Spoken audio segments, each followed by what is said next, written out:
Hello there, everyone. Welcome to Cryptic Corpse. I am your storyteller, and I'm here to guide you tonight. I know many of you use these videos to drift off to sleep, so before we begin, take a moment to like this video and subscribe to our channel. I'm always curious, where are you watching from and what time is it in your part of the world? Now, find your cozy spot and relax. I bought the tower because I thought I'd find peace up here. After years of noise, war, and too many ghosts in my head, all I wanted was silence. A mountain, a view, no people, just snow, wind, and the sound of trees. I picked Echo Mountain because it was quiet, forgotten. The old fire lookout had been sitting empty for years. When I first saw it, the roof was falling in, windows busted, stairs half rotted. But it felt right. Like it was waiting for me. I had some money left after my parents passed, so I fixed it up. Solar panels for power, rainwater tank, wood stove, radio. Everything I'd need to survive on my own. I even set up a ham radio system, just in case. I didn't plan on using it much. The first few weeks were peaceful. I'd wake up, drink a coffee on the deck, and just stare at the trees. The mountain stretched for miles in every direction. No roads, no hikers, just white snow and pine. There's a small town about 20 miles down the mountain. Quiet place, one diner, one gas station, no stoplights. That's where I met Maggie. She owns the diner. Mid-50s, sharp eyes, always chewing gum. When I told her I bought the tower on Echo, she gave me a long look and said, "Hope you're not scared of voices." I laughed. "You mean echoes?" She leaned closer. "No, I mean the hollower. It's something that lives in the mountain. Mimics your voice, calls people out in storms. They follow it, and they don't come back." I smiled politely. I've heard worse stories. Vietnam was full of ghosts and jungle whispers. I wasn't going to let an old wives' tale scare me. But something changed when the snow really set in. One night, while it was storming outside, I said something out loud, just to hear myself talk. Guess it's soup again tonight. And something answered. Me. The same voice. My voice. But slower. Stretched. Soup. Again. Tonight. At first, I thought it was the echo. Maybe the wind carried my voice off the glass, made it bounce. Weird. But then it added something else. Hungry. Still hungry. I froze. I stood there holding my can of soup, staring at the fogged-up window. The wind howled. Nothing else. Just the sound of trees creaking under snow. I didn't sleep much that night. A few days later, I noticed frost building up inside the windows.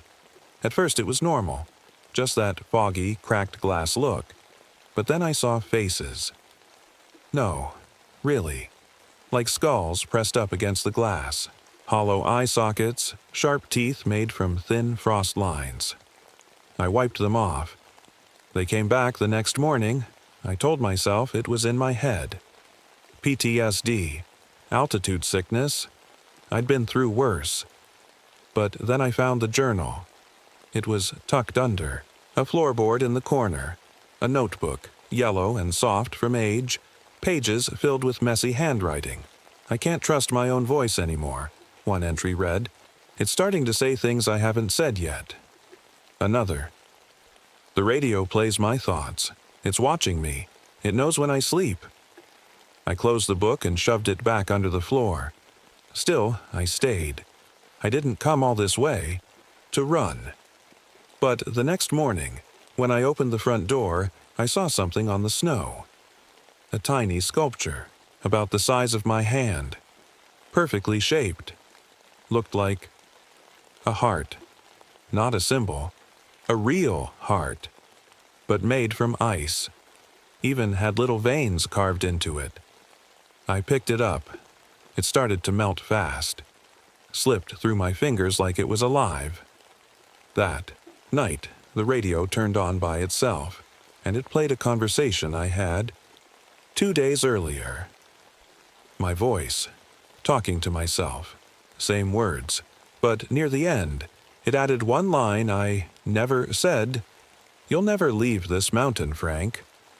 I didn't sleep at all that night. After that night, I started talking less. It felt like every word I said became a seed, something the mountain could grow and twist later. But sometimes it didn't matter if I spoke at all. One morning, I sat by the window with my coffee, watching the snow fall. I hadn't said a word in hours. The radio was off, the stove was off, everything was quiet. Then I heard it, from the corner of the room, a whisper. "Frank." It was my mother's voice, soft, gentle, just like she used to sound before the cancer got her. I stood up so fast I spilled my coffee. "Frank, come downstairs." There is no downstairs in the tower. I backed into the kitchen, heart pounding, trying to tell myself I was imagining it. But then the floor creaked above me, even though I was on the top level. It was like the tower had grown another floor, like someone was up there, walking, slow and steady. I didn't go up. I waited by the door until sunrise. I tried to radio the town that morning, just wanted to hear a normal voice, a real voice. I called the ranger station. "This is Frank Mercer at Echo Mountain. Anyone there?" "Over." Static. Then, clear as day. "This is Frank Mercer at Echo Mountain. Anyone there?" "Over." My own voice, copying me, then laughter. Not mine. I turned the radio off and threw a blanket over it. The next day, I tried again. This time, someone answered. A rescue worker. He said he'd been trying to reach me, that they got my distress call. I told him I never sent one. He said, "You told us to call it off. We have the recording, Frank. Your voice. You said, 'I'm fine now. Don't come.' I swear I never said that. He didn't believe me. Said the roads were still snowed in, but they'd try again soon. I checked the tower door before bed that night. Locked it twice. Nailed a board over it. Didn't help, because in the morning, there were more footprints outside. Not boot prints. Something longer. Thinner. Like someone walking on hands or knees or something else. And another ice sculpture. This time it was a pair of lungs. Shaped perfectly. Little tubes, frosted edges, melted as soon as I touched it. That's when I stopped eating. I was afraid the food would have something inside. I opened a can of beans and found a tooth. One of mine. I ran to the bathroom mirror to check. Counted all my teeth. They were all there. But when I looked again, my reflection didn't move. I stared at it. It stared back. No blinking, no breathing. Just watching me. Then it smiled. I didn't. I punched the mirror. Glass shattered. Blood everywhere. I wrapped my hand and sat in the corner for hours, shaking. Something was wrong with time, too. I'd go to bed and wake up in the same clothes, in a different room. Sometimes I'd lose half a day. Sometimes I'd find food cooked on the stove that I didn't remember making. I found old photos hidden under a loose stair, black and white, from the 1950s. Fire tower under construction. 5 men standing around a pile of lumber. I looked closer. One of the men was me. Same face, same eyes, same scar above the eyebrow. I dropped the photo like it burned me. Later, I checked. The radio again. It was on. I swear I hadn't touched it in days. A voice came through. My voice? Describing something horrible, like it had already happened. The subject, Frank Mercer, found dead in the tower kitchen. Cause of death, self-inflicted. Signs of delusion, confusion, identity collapse. Copy complete. Then silence. I turned it off and sat there in the dark. I wasn't sure who I was anymore. Some mornings I woke up not knowing what day it was. Sometimes I'd look outside and the snow would be heavy and thick, covering the trees. Other times, it was like it hadn't snowed at all. But the worst was when I'd open my eyes and find myself in a different room than where I fell asleep. Once, I woke up on the steps outside. No jacket, no boots, just socks in the snow. Another time. I opened my eyes and saw the kitchen, but everything looked wrong. It was older. The wood darker. The stove wasn't mine. It looked like the tower did back in the 1960s. Then it flickered like a broken TV screen and everything went back to normal. I was starting to feel like the tower was shifting around me. Not haunted, just wrong, like it had its own mind. The days didn't move in order anymore. Sometimes I'd eat breakfast, then it would suddenly be night. Other times I'd go to sleep, then wake up and the sun would still be in the same spot. It was breaking me. I kept hearing the voices too. But now, they weren't only outside, they were inside the tower, inside the walls, inside my head.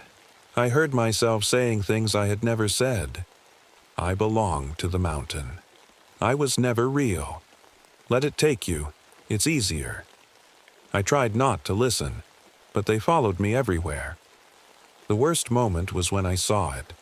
The thing Maggie warned me about, the hollower. It didn't show itself fully, just a glimpse. It was late at night. I had the lantern lit. I went to the top level to check for leaks. When I looked out the window, I saw something at the edge of the tree line. Tall, too tall. Long arms, longer than they should be, hanging almost to the ground. It was hunched, like it didn't know how to stand right. Its head tilted too far to the side like it was listening. Then it moved, fast and smooth, like sliding over the snow without touching it. And I swear, I heard my voice coming from it. It was laughing. I dropped to the floor, turned off the light, held my breath. The next morning, I found the door open. I know I locked it. Inside, on the kitchen table, was a mirror. Not mine, and in the mirror was my reflection. But it wasn't doing what I was doing. It looked scared while I looked calm. Then it mouthed the words, "It's inside now." I threw the mirror into the woods. Later that day, I heard the snow crunching outside. I grabbed my rifle, saw a figure near the trees, waving, a rescue worker, orange jacket, big boots, radio on his shoulder. He yelled something, but I couldn't hear. I raised my gun. I didn't trust it. Not after what I saw. I shouted, "Don't come closer!"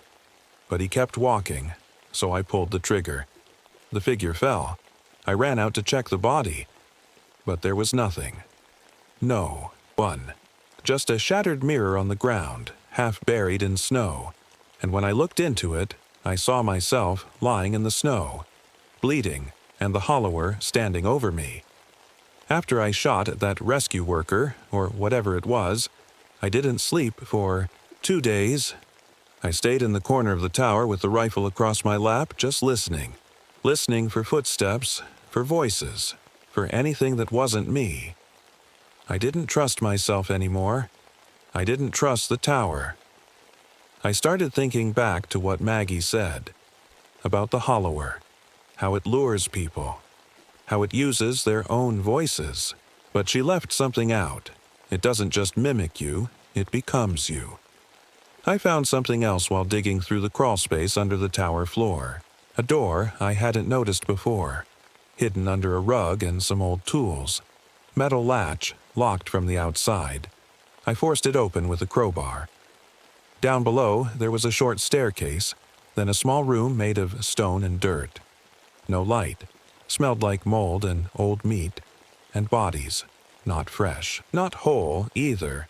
I counted 6. Some were skeletons. Some still had skin. But they all wore ranger gear. Tower gear. Like they used to live here. One of them had a name tag. Frank Mercer.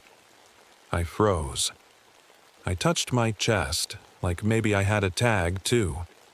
Didn't. But that face, it looked like mine.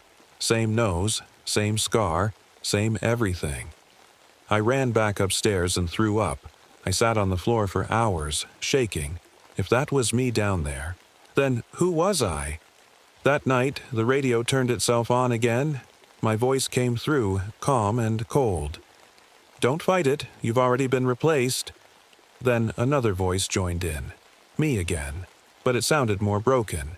"He's still in the loop. The mountain needs more time."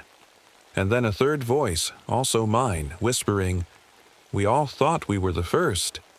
I wanted to run, but where would I go?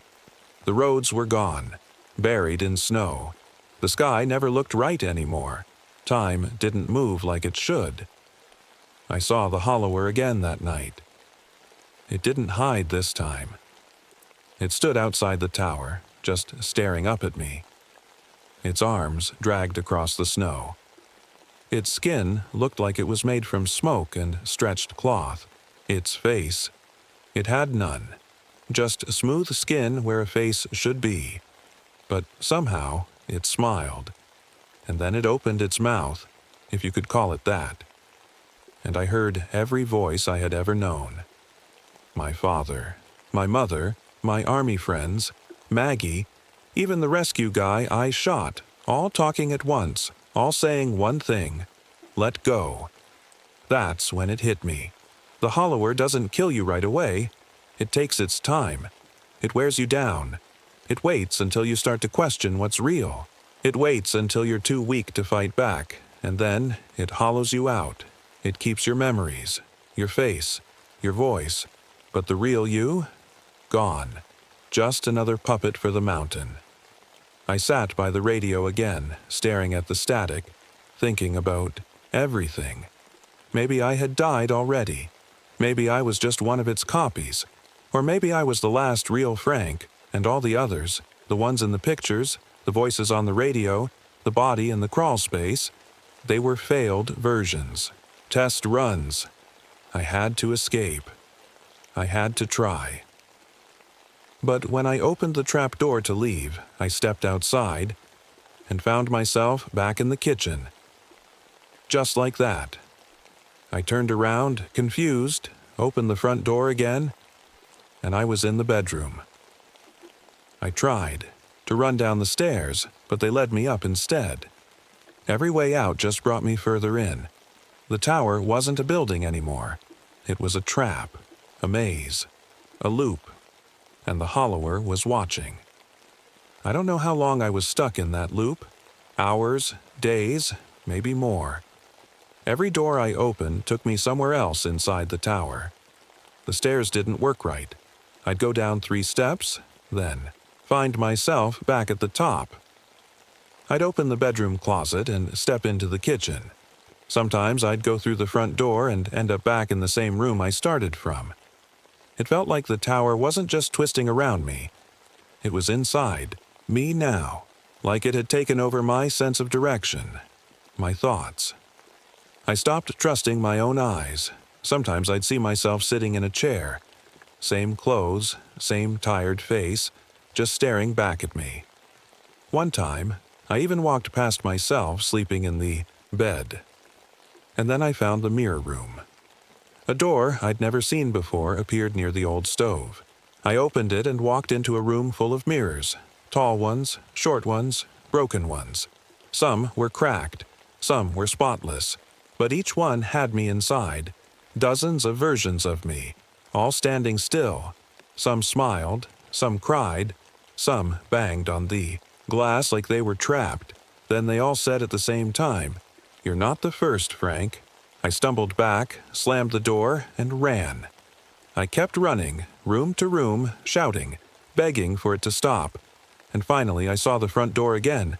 I grabbed my coat, shoved it on, and ran outside as fast as I could. The cold hit me like a truck. Snow almost to my knees. But I didn't stop. I walked for hours. The trees looked wrong, like they'd grown in circles. No birds, no wind, just my own breath and the crunch of snow under my boots. Then I saw it, the town. I couldn't believe it. Real buildings, real roads. I ran all the way to the diner, heart pounding. I pulled the door. It opened, but something was off. The town looked frozen. Not like cold, stuck. Cars from the 1950s. Signs faded and rusted. No people. No sound. Like time had stopped a long time ago. I walked into the diner. It was empty. Plates still on tables. Chairs still pulled out, like everyone had just vanished in the middle of lunch. And then I saw the mirror behind the counter. In the reflection, someone stood behind me. Tall, thin, long arms, no face, the hollow ear. I turned around fast. Nothing there. But when I looked again, it was back in the mirror, and this time, so was I. But I looked different. My skin pale, my eyes dark, my face empty. I looked just like it. That's when I understood. I didn't escape. The mountain let me go because I wasn't Frank anymore. I was just another copy, another lure. The hollower didn't kill me. It changed me. Hollowed me out, made me one of its tools, and now I was walking back through the world, looking for the next one to bring home. Final scene. I found a newspaper later, folded neatly on the diner counter. The date said 1978. An ad was circled in red pen. It read, "For sale, Old Fire Lookout Tower on Echo Mountain. Needs work. Great views. Very private." And underneath, in handwriting that looked just like mine, "Come home, Frank." I still remember the sound the chains made when I dragged them off the well. It wasn't loud, just a slow, scraping rattle. But something about it made my skin crawl. My name is Margaret Hollis. In 1965, after my husband died in a car accident, I packed up what little we had left and took my 12-year-old son, Peter, to the only place we had left to go, my grandfather's old homestead deep in the Ozark Mountains. I hadn't been there since I was a little girl. I barely remembered it. But the house was still standing, and with nowhere else to turn, it felt like our last chance to start over. The place was falling apart. The porch sagged like a tired back. The barn leaned to one side like it was about to give up. But it was ours. And behind the house, half hidden under tall grass and weeds, was the well. It was chained shut, thick iron links wrapped around a rotting wooden cover. Rusted crosses, old nails, and strange carvings covered every inch of it. Peter asked why it looked like someone had tried to trap a monster in there. I laughed it off, probably just Grandpa being dramatic. But I wasn't laughing that night. Our closest neighbor, an old man named Elijah Thompson, brought over some eggs and canned goods the next morning. He didn't stay long. The moment I mentioned his face turned pale. "You didn't take off those chains, did you?" he asked, voice low and shaky. "No," I said, confused. "Good," he nodded. "Don't." Then he left. Didn't even say goodbye. That night, Peter couldn't sleep. He said he kept hearing whispering near his window. I told him it was just the wind and tucked him back in. But I couldn't sleep either. Something about this place felt wrong. Not haunted exactly, just heavy. Like the ground itself was holding its breath. The next day, Peter found something strange behind the barn. A set of cellar doors hidden under a thick mat of vines and dirt. We pried them open and found shelves filled with glass jars, hundreds of them. Each jar held an animal. Frogs, squirrels, birds. But they weren't normal. One frog had too many eyes. A rabbit had teeth like a wolf, all floating in yellow liquid. Peter stared at them with wide eyes. "Mom, what is this?" I didn't know what to say. That night, while Peter was asleep, I found my grandfather's old journal stuffed in a wooden box in the attic. The handwriting was messy and frantic. He wrote about something called the harvest cycle. And something worse, the feeding. He said it happened every 33 years. The last one was in 1932, which meant the next one was coming soon. At school, Peter made a few friends, but even the local kids were weird about our land. They called it the feeding grounds. One of them whispered that the thin people came out of the well in certain seasons. They come up to pollinate, the boy said, dead serious. What does that even mean? Peter asked. They're like bugs, but not bugs. They wear people's skin. Sometimes they take kids that sleepwalk. Peter laughed it off. But that night, I found him standing by the back door, eyes open but empty, sleepwalking. He was barefoot, in his pajamas, and he was heading straight for the well. I grabbed him before he got far. The clock on the stove read 3:33 a.m.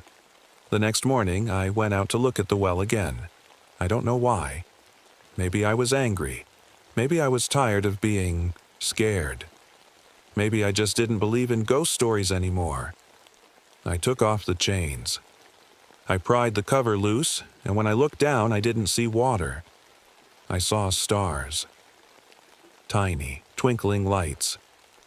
Moving, but the sun was out. It was daytime. There shouldn't have been stars. I didn't tell Peter. I just told him to stay away from it. But something had changed. And not just in the well. The next morning, I walked outside and saw the apple tree near the barn. It was blooming, November, and it wasn't just blooming. It was full of apples, dozens of them, heavy and red.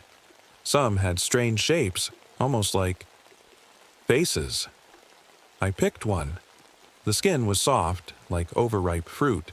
When I bit into it, it wasn't sweet. It tasted like raw meat. I spat it out and threw the rest in the woods. Later, that week, I noticed Peter wasn't acting like himself. He stopped playing with his new friends.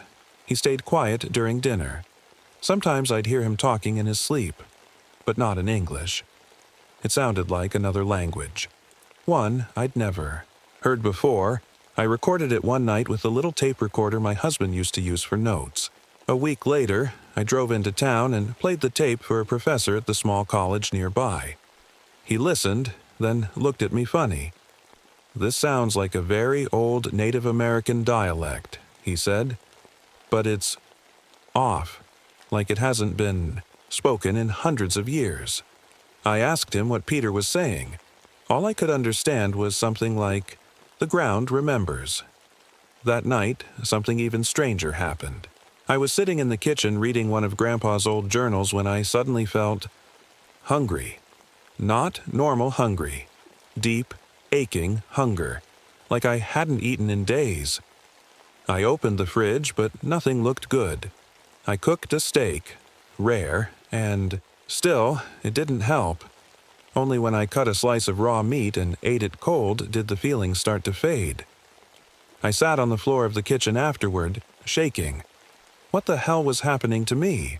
The next morning, I saw something out by the tree line. At first, I thought it was just a deer, but when I looked closer, it wasn't. It was standing on two legs. Its arms were too long, and its skin looked like it had been stretched too tight, over bones. I blinked, and it was gone. I called Elijah. I didn't care how strange I sounded anymore. He came, slow and quiet, and sat with me on the porch. "You opened the well, didn't you?" he said. Not a question. I nodded. He sighed and took off his hat. "Your family's been tied to this land for generations," he said. "But not like you think. The reason that land was left to your grandfather wasn't because he loved it. It was because it needed someone to watch it, to keep the cycle going." "What cycle?" I asked. "The harvest cycle," he said. "Every 33 years, something comes through. Not all the way. Just enough to feed. They need us. But they also grow us, shape us. Your bloodline, they picked it. Long time ago." I didn't believe him. Not really. Not yet.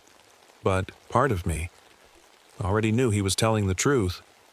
That night, Peter came running into my room, crying. He said he could hear the animals talking. He said they were whispering to him, telling him secrets. He said they were changing. I held him tight, but his skin felt cold. Too cold. The next day, we found a dead raccoon on our porch. Its body was arranged in a perfect circle. Around it were small bones, maybe birds or mice, set in a star shape, and under it, carved into the wood of the porch, were the same symbols I saw on the trees near the well. I walked out back later that day and stood at the edge of the well. I didn't go too close, but I could hear it, a low humming sound, like the ground was singing. It made my chest feel heavy. My eyes started to blur, and for a second, I took a step forward. Just one. Then I snapped out of it. I turned and ran back to the house. That night, Peter didn't sleepwalk, but I found him staring out his window. He didn't say anything. He just pointed at the orchard. "The thin ones," he whispered. "They're awake now." I didn't know what was worse, the things I was seeing, or the fact that part of me was starting to feel normal about them. Peter was getting worse. His skin looked pale, almost see-through under the porch light. Some mornings I could see the blue outlines of veins running down his arms, but they weren't in the right places. They moved, shifted. He was still sleepwalking, but now he whispered things in his sleep, words I didn't understand. Sometimes he laughed softly like he was talking to someone who wasn't there. One morning, I woke up and found him sitting in the living room, staring at the wall. His eyes were wide. "I saw Dad," he said. He was standing by the well. Froze. "Peter, you know your dad is gone." "I know. But he talked to me. He told me it's okay. He said I'm part of something big." I didn't know what to say. How do you explain to your kid that something real is happening? But you don't know what, and you don't know how to stop it. Later that day, I went back into the attic and looked through more of my grandfather's journals. In one of the back pages, taped inside, was a picture of my grandmother. Only she was pregnant. But here's the thing. I remember hearing she couldn't have children, ever. Under the photo, my grandfather had scribbled, "It wasn't mine. I knew it. They gave it to her." That's when it hit me. Maybe my grandfather wasn't crazy. Maybe the reason he chained the well shut was because he knew what lived down there. And maybe I was never supposed to be born. I ran outside, heart pounding, and stood by the well again. I didn't look in this time. I just stood there, breathing hard, while the wind moved through the trees. The air smelled sweet, like rotting apples. That night, Elijah came back. He didn't knock. He just walked in. He looked worse than before. His skin looked cracked, like tree bark. His hands shook when he sat down. "I have to tell you something," he said. "Why now?" I asked. He looked at Peter, who was asleep on the couch. "Because he's almost ready. They're nearly done with him." "What do you mean?" Elijah leaned forward. "Your family was chosen, long ago. These things, they don't just want to feed. They grow things. Inside people. And not just anyone. They need the right kind of host. Strong bloodlines. Yours is perfect." I stared at him. "Why me?"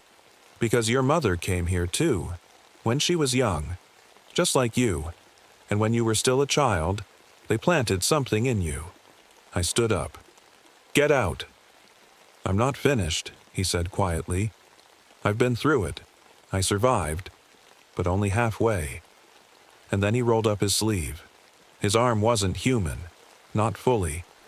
It looked like bone, but not from this world. Thin, sharp, jointed in the wrong places. It moved when it shouldn't. "I didn't choose this," he said, "but I stayed to make sure it didn't get worse." I backed away from him, shaking. Peter started to stir on the couch. Elijah looked at me one last time. "They're waking up all over. The well isn't just a hole. It's a door, and every 33 years it opens wider. This time, they're not just feeding. They're crossing over. That night I had the worst dream of my life.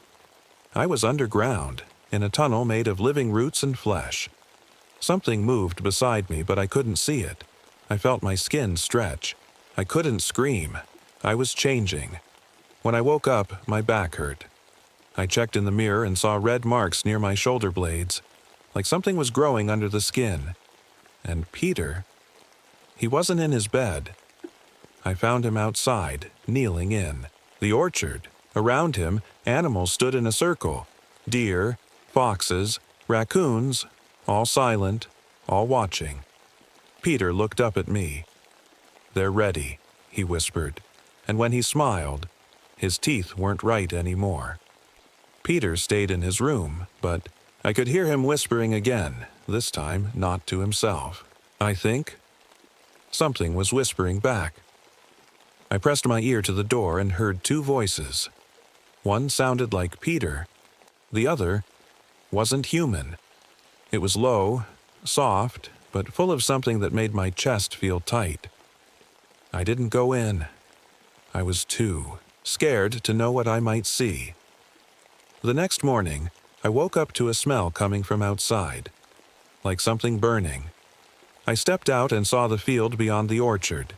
It was black. The grass had withered overnight. The trees were curling in on themselves, but the center, right around the well, was still green. Too green. It was like the land was rotting away from the outside in. I packed a bag. I told Peter we were leaving. He just looked at me and said, "They won't let us." I didn't answer. I just loaded the truck, but the engine wouldn't start.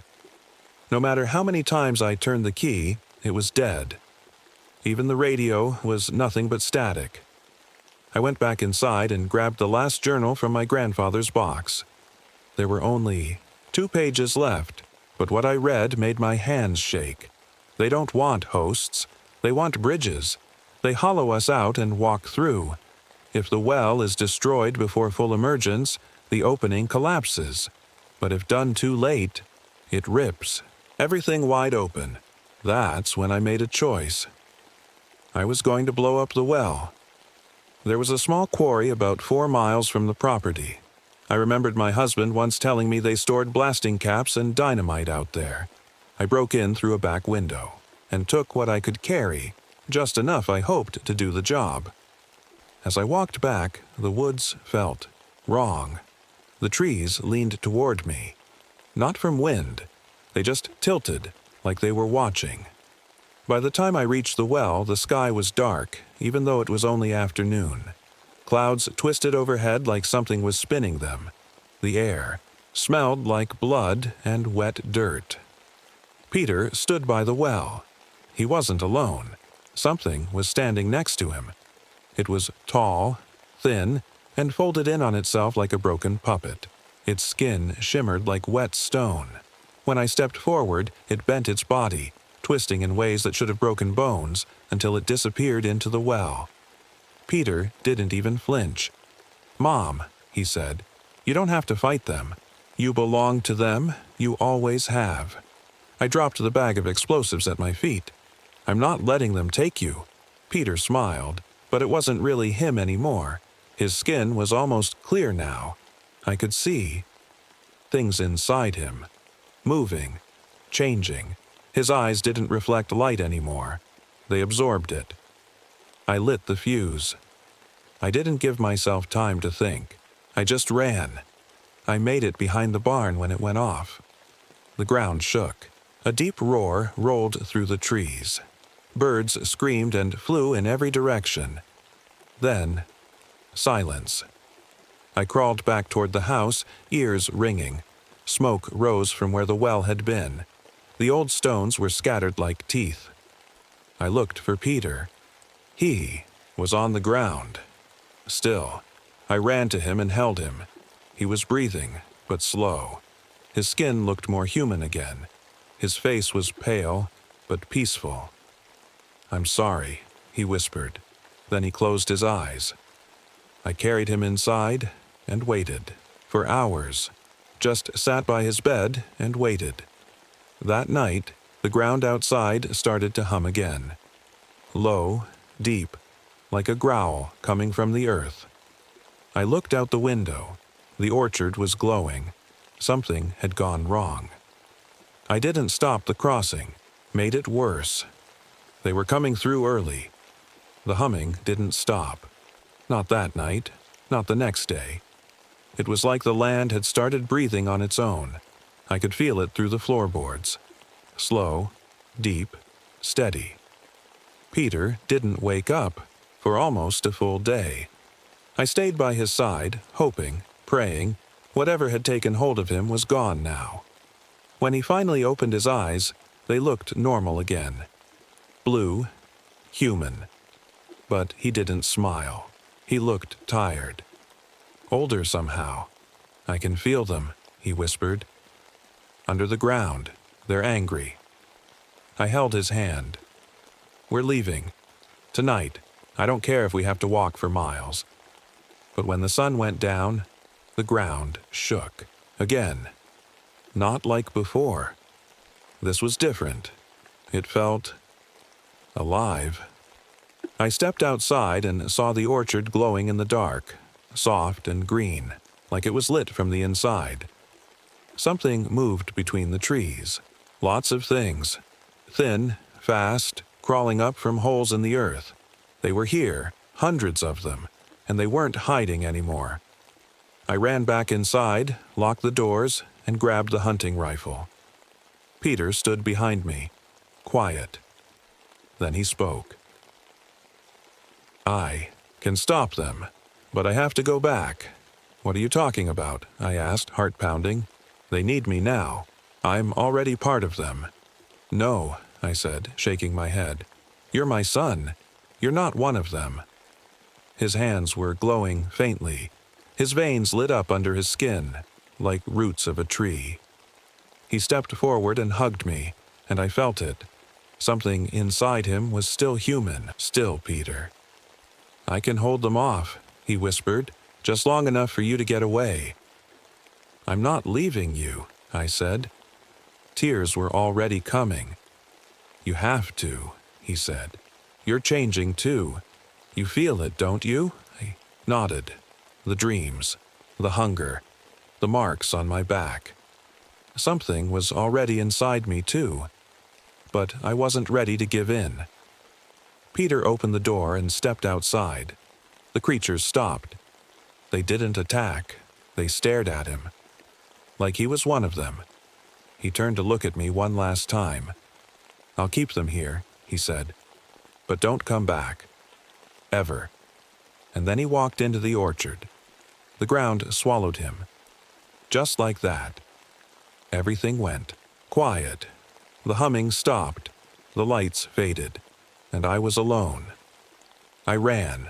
I didn't stop. I didn't look back. I walked for hours through the woods until I found a road and flagged down a truck driver. He asked where I came from. I told him I didn't. No anymore. I moved to a small town 2 states away. Changed my name. Told everyone my son and husband died in an accident. Nobody asked for details. I think they saw it in my eyes. Some truths are better left buried, but the dreams didn't stop. I still wake up at 3:33 a.m. Sometimes I hear Peter's voice. Sometimes I feel something moving under my skin. I went to a doctor once. They found something strange in my x-rays, small bone-like shapes in my spine that didn't belong there. They told me it might be a birth defect, but I know better. Whatever they put in me is still growing, waiting. The last entry in my grandfather's journal said, "Even if you run, they follow what they plant. It's not about feeding, it's about spreading." I don't know how much time I have left, but I write this down now in case someone else finds it. If you ever see a well-chained shut with crosses and markings, don't open it. No matter how curious you are, because it's not just a hole in the ground, it's a door, and once it opens, it never truly closes. I know this sounds strange, but The first time I saw my daughter frozen in ice, I didn't scream. I just stood there, staring. The air was so still, the kind of cold that makes your teeth hurt. She looked peaceful.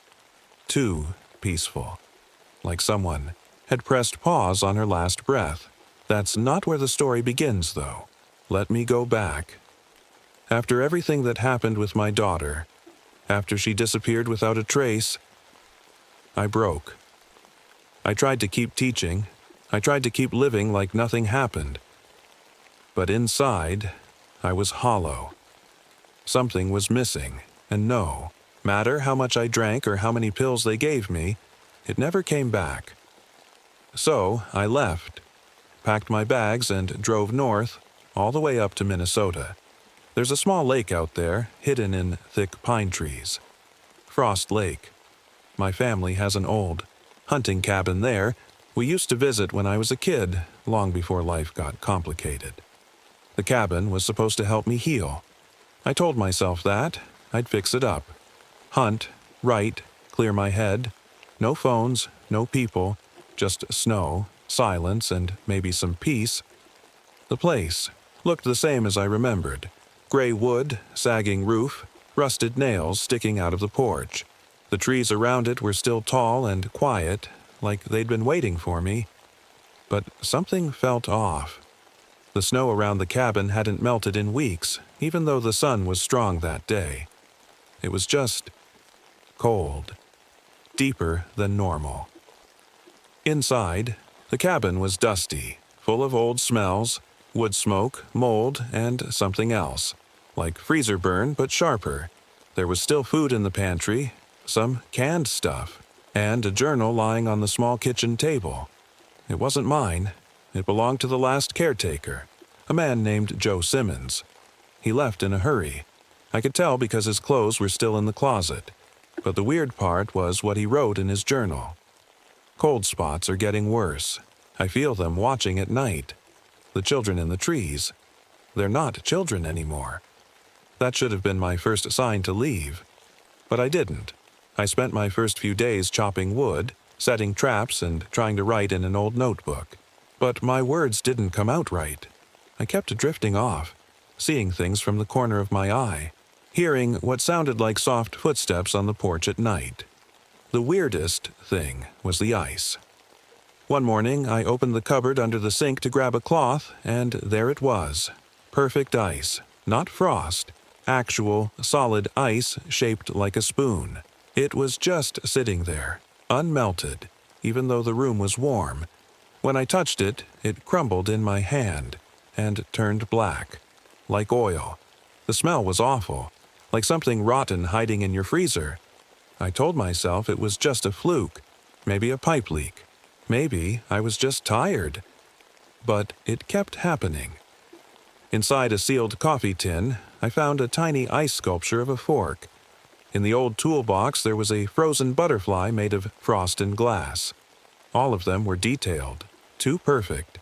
And every time I touched one, it melted into that same black sludge. I stopped opening things after that. Then one day, I went to the small store about 30 minutes away to get supplies. The guy behind the counter, Vincent, looked like he hadn't slept in years. When I told him I was staying near Frost Lake, his eyes went wide. "Don't go past the North Shore," he said, gripping my wrist like he meant it. "If you hear anything, after dark, don't open the door." I asked him what he meant, but he just shook his head and walked away. That night, I tried not to think about it. I cooked some soup, sat near the fire, and wrote a few pages. Around 11, I noticed the air shift, like the fire wasn't doing anything. I checked the thermometer. It read 32 degrees. At exactly 11:13 p.m., the cabin dropped to freezing. I turned up the heat, threw on blankets, even lit another fire. Nothing worked. The cold stayed, biting through everything like it was coming from inside the walls. By morning, it was warm again. The same thing happened the next night. And the next. Then came the footprints. Fresh snow had fallen overnight. When I opened the door in the morning, I saw footprints circling the cabin, not going toward it, just around, over and over. Same size as mine, same boot pattern. But I hadn't left the cabin. At least I didn't remember leaving. I should have been terrified. But part of me was numb, like the cold was crawling into my thoughts too. And then came the day I walked to the edge of the lake. It was frozen solid, smooth like glass, the kind of surface that could hold weight.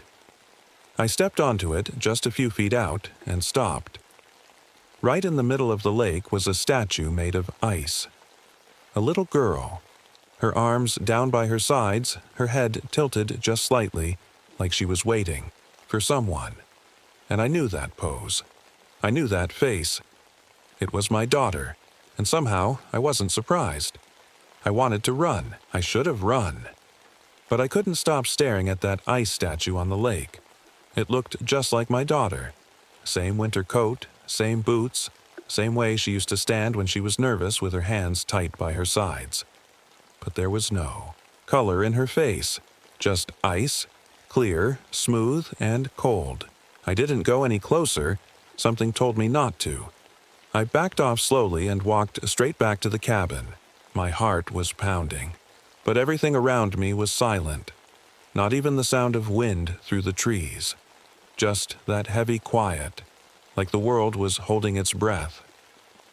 Inside the cabin, it was warm again. I lit the fire and sat down, but I couldn't shake the image from my head. I knew it didn't make sense. My daughter had gone missing in the city, miles away from here. She was never up at Frost Lake, not even once. So why was her statue out there? That night, I didn't sleep. I lay in bed, watching the shadows stretch across the ceiling. And, right on time, 11:13 p.m., the cold hit again. I'd been checking the clock each night and it always happened at that exact moment, not a minute early or late. The fire was still going. I had 3 blankets on. Didn't matter. My breath turned white in the air, and my fingers went numb. It felt like something invisible had opened a door to another world. One made only of ice. The next morning, I found the same thing again. Footprints. Fresh snow had fallen. But my tracks, my own boot prints, circled the cabin again and again. Same pattern. Not going anywhere, just around and around like I was pacing. But I never stepped outside that night. I swear I didn't. I started to wonder if maybe I was sleepwalking. I set up a small camera near the door. Just an old camcorder I brought for taking nature shots.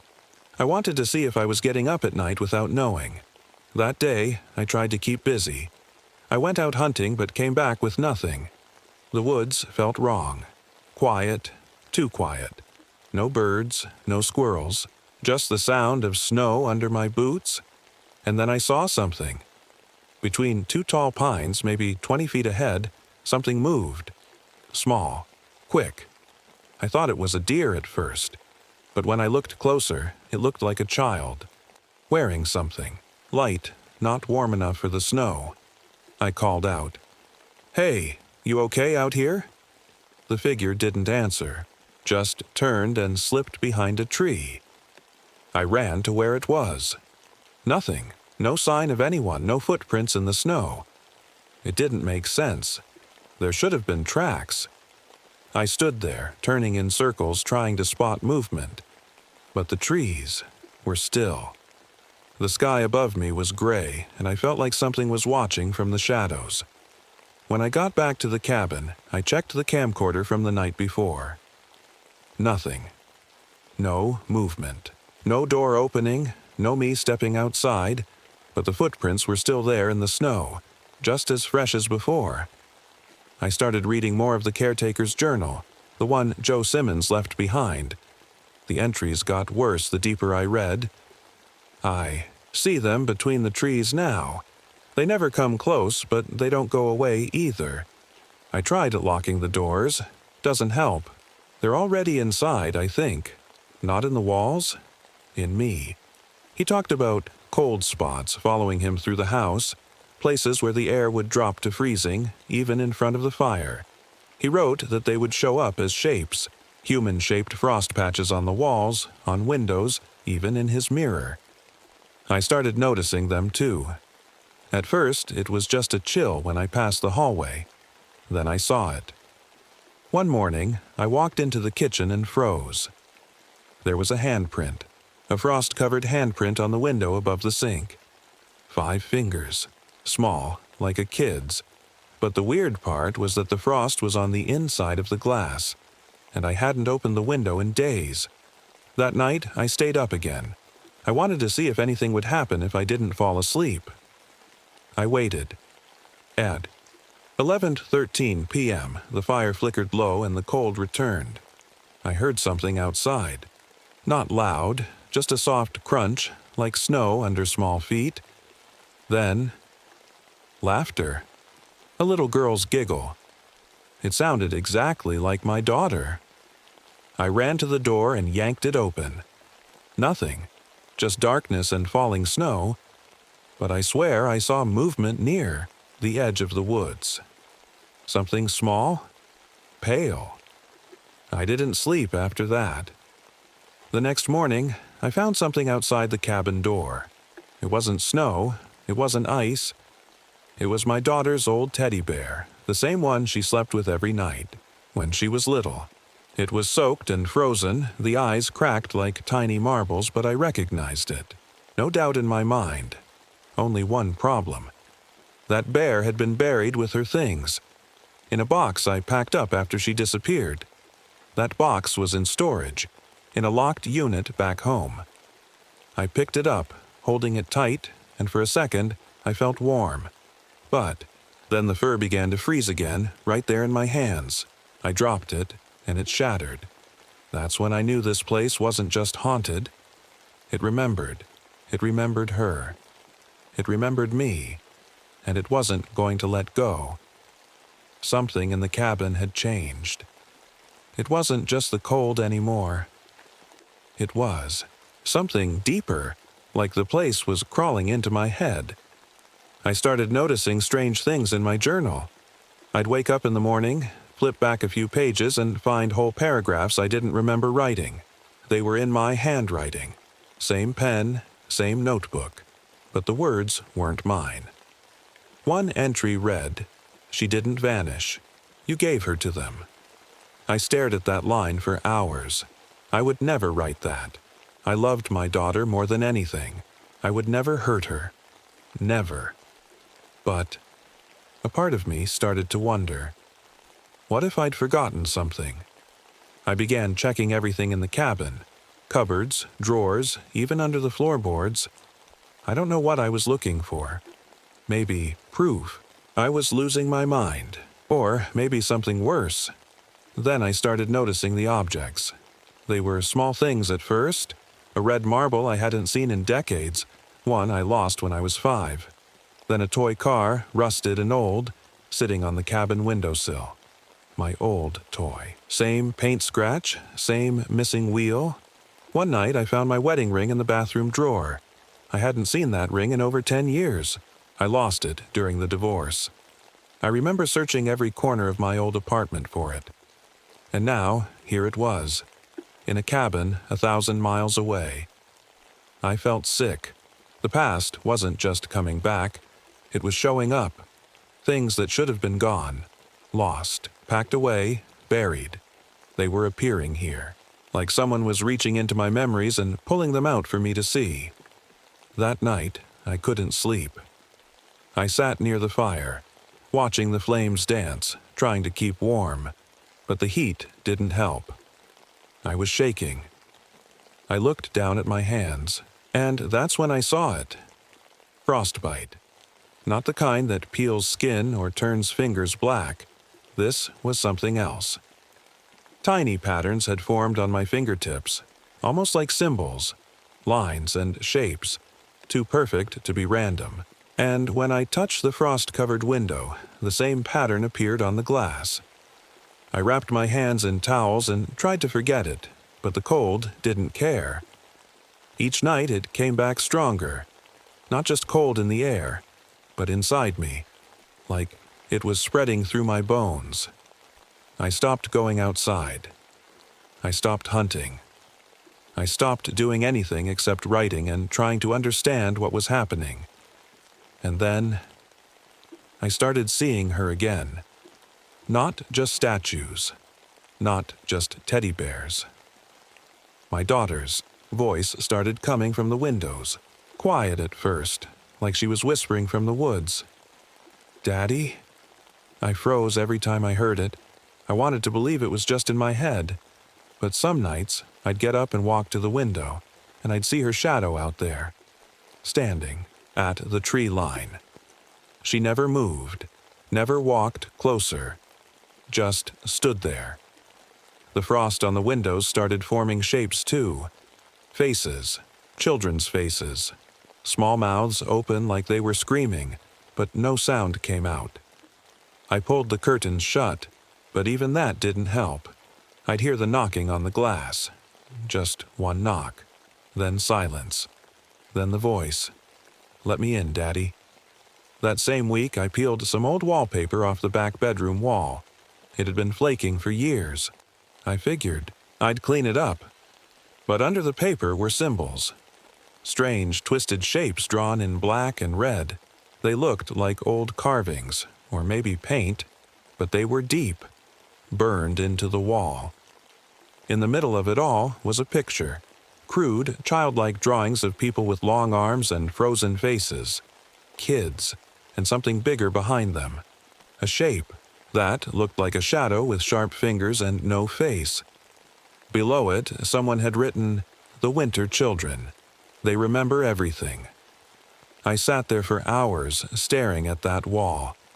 I started thinking, what if this cabin wasn't just old? What if it was meant for this? What if my family built it for them? That idea scared me more than anything else. Not ghosts, not creatures in the woods, but the thought that someone, a long time ago, knew what lived out here and left the door open. Anyway, and now it was my turn. The next few days were a blur. I stopped keeping track of time. I couldn't tell if it was morning or night. The cold had taken over everything. Not just outside, but inside too. Inside the walls, inside my body, inside my mind. The fire didn't help anymore. I burned through all the wood I had stacked, but the cabin still felt like a walk-in freezer. I wore every piece of clothing I had and still shook like I was standing naked in the snow. But the worst part? They were getting closer. I started seeing them, not just shadows or shapes in the frost. I saw them clearly. The Winter Children. They were small, pale, almost see-through, like they were made of ice and glass. You could see the trees behind them through their bodies. Their faces looked smooth and frozen, like dolls left outside in the cold for too long. But their eyes were just black holes. No shine, no reflection, just deep, empty space. They didn't talk. Not at first. They just stood in the woods, watching. Then they began to move. Slow, careful steps, closer to the cabin each night. One night I opened the front door after hearing a sound. I don't know why. Curiosity, maybe? Or something worse. They were standing just at the edge of the porch. 4 of them. Maybe 5. I couldn't count, and in their hands they held crystals. Clear, sharp, and glowing faint blue. I didn't know what they were at first, but then I felt it. My chest got tight. My knees gave out. My head filled with fog. They were taking something. Not my body. Not my soul. My memories. I felt pieces of my past pull away. I couldn't remember my daughter's voice, her laugh, her birthday.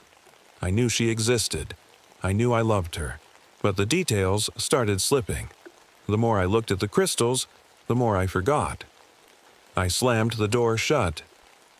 The next day, I found something that shook me even more. Under a floorboard, I found an old journal. But it wasn't mine. It belonged to my grandfather. His name was written on the inside cover. He'd lived here too, long before me. And in the pages, he talked about the same things: cold spots, strange children, memories going missing. He wrote, "The lake isn't just frozen water. It holds them, keeps them alive. They can't leave it for long, but every so often, when the air is cold enough, they come, and they take." He also said this cabin wasn't just a random family retreat. It was built on purpose, built on the edge of the lake to feed the winter children, to lure people here, people with strong emotions, strong memories. That's what they fed on. And suddenly, everything made sense. Why I felt pulled here after my breakdown. Why I chose this place out of all the places in the world. It wasn't me. It was them. I thought back to my daughter's disappearance. For years, I believed she vanished in the city, at a park. I told the police I looked away for 1 second, and she was gone. But what if that wasn't true? What if she vanished here? What if the winter children took her long ago and erased that memory from me? What if everything I believed about that day was a lie? They had the power to do that, to steal memories, twist them, and replace them with ones that made sense, ones that kept you blind. I opened the closet later that day and found a coat. Small, pink, furry hood. I knew it right away. My daughter's coat, the one she wore the day she disappeared. It still had a candy wrapper in the pocket.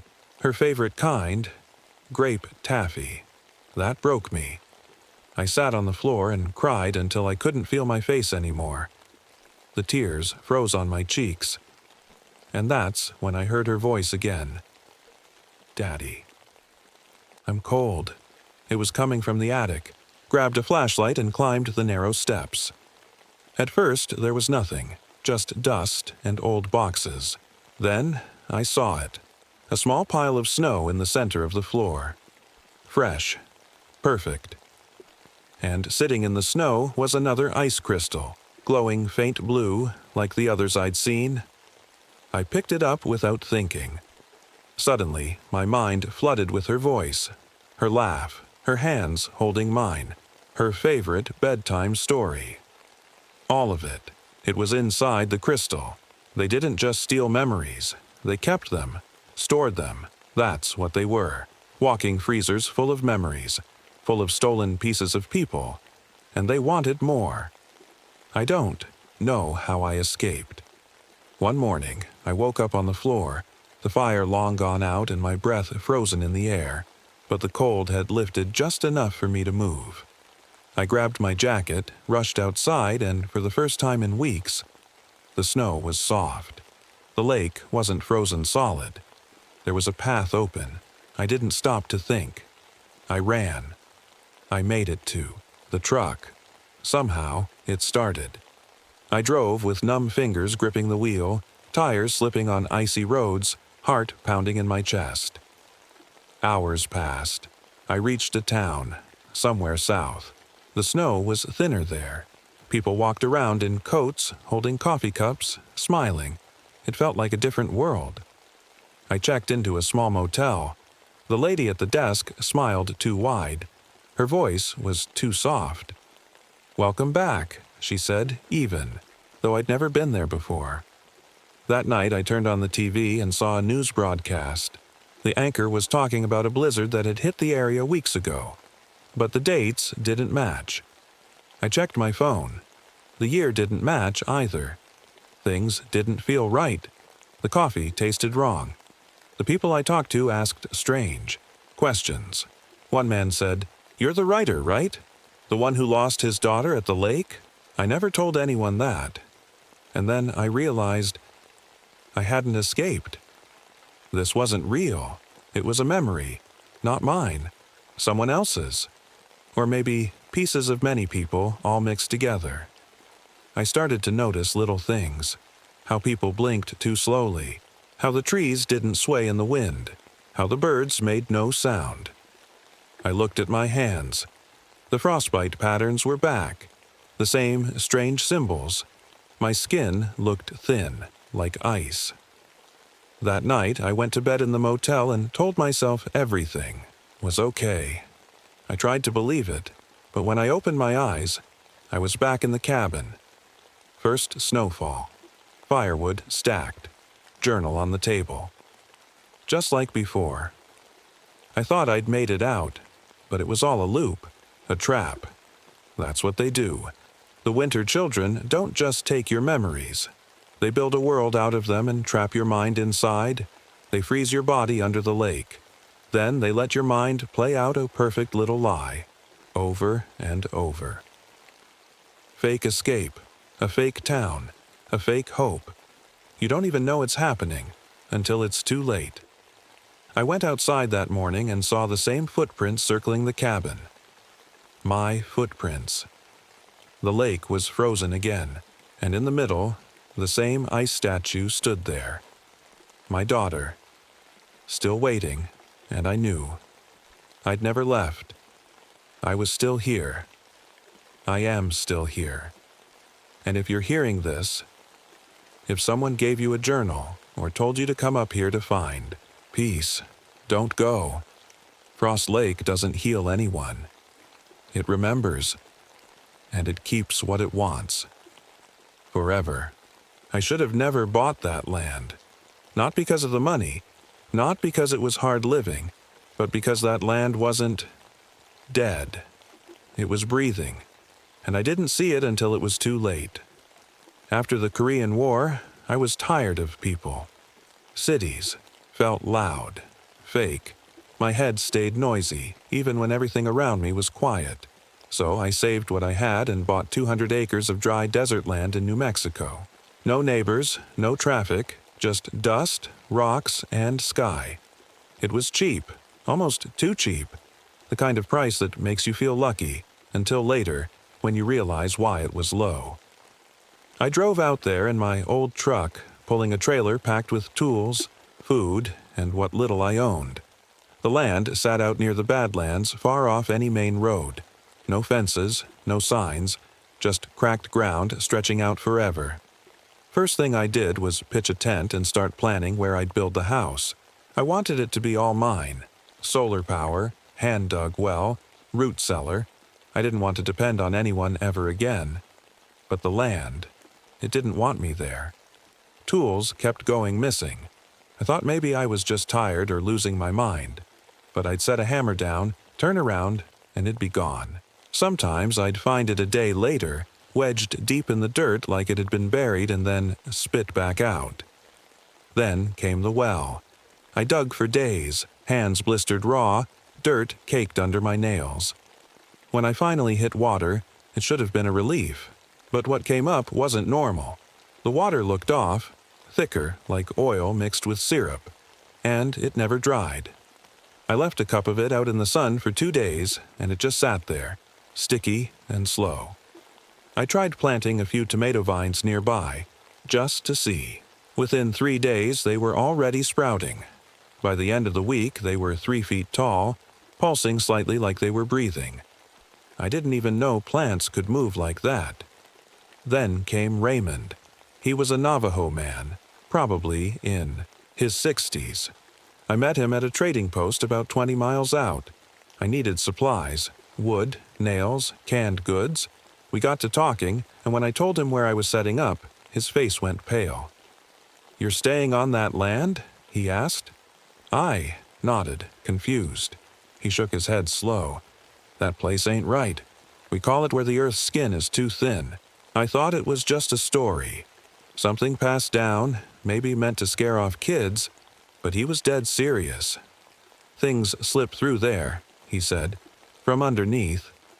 I tried to laugh it off, told him I didn't believe in ghost stories. He didn't laugh back. It don't matter what you believe. That land believes in you. After that, he wouldn't sell me a single item. Just walked back into the store and told me not to come back. One night, a storm rolled in. Not rain, just wind and dust. I was sleeping inside the half-built shack when I heard something outside. A soft, dragging sound, like something pulling, across the dirt. I peeked out with my flashlight, but nothing was there. Still, I felt watched. The next morning, I found something I didn't remember putting there. A small pile of rocks stacked neatly near the edge of my camp. 4 stones, shaped like a foot, almost like someone, or something, had left a message. Then came the frost. In the middle of a hot desert night, I woke up to my window fogged over, ice forming on the inside glass. I scraped it with my knife and saw it wasn't just frost. It had shapes, swirls, and faces, like the land had been breathing on the glass, leaving behind parts of itself. I started digging a root cellar the following week, and that's when everything really went bad. I hit something hard. Clay, maybe. I cleared it out and found pottery. Old, but sealed tight. Inside was meat, or something like it. It looked fresh, pink, wet, not rotted, not dry.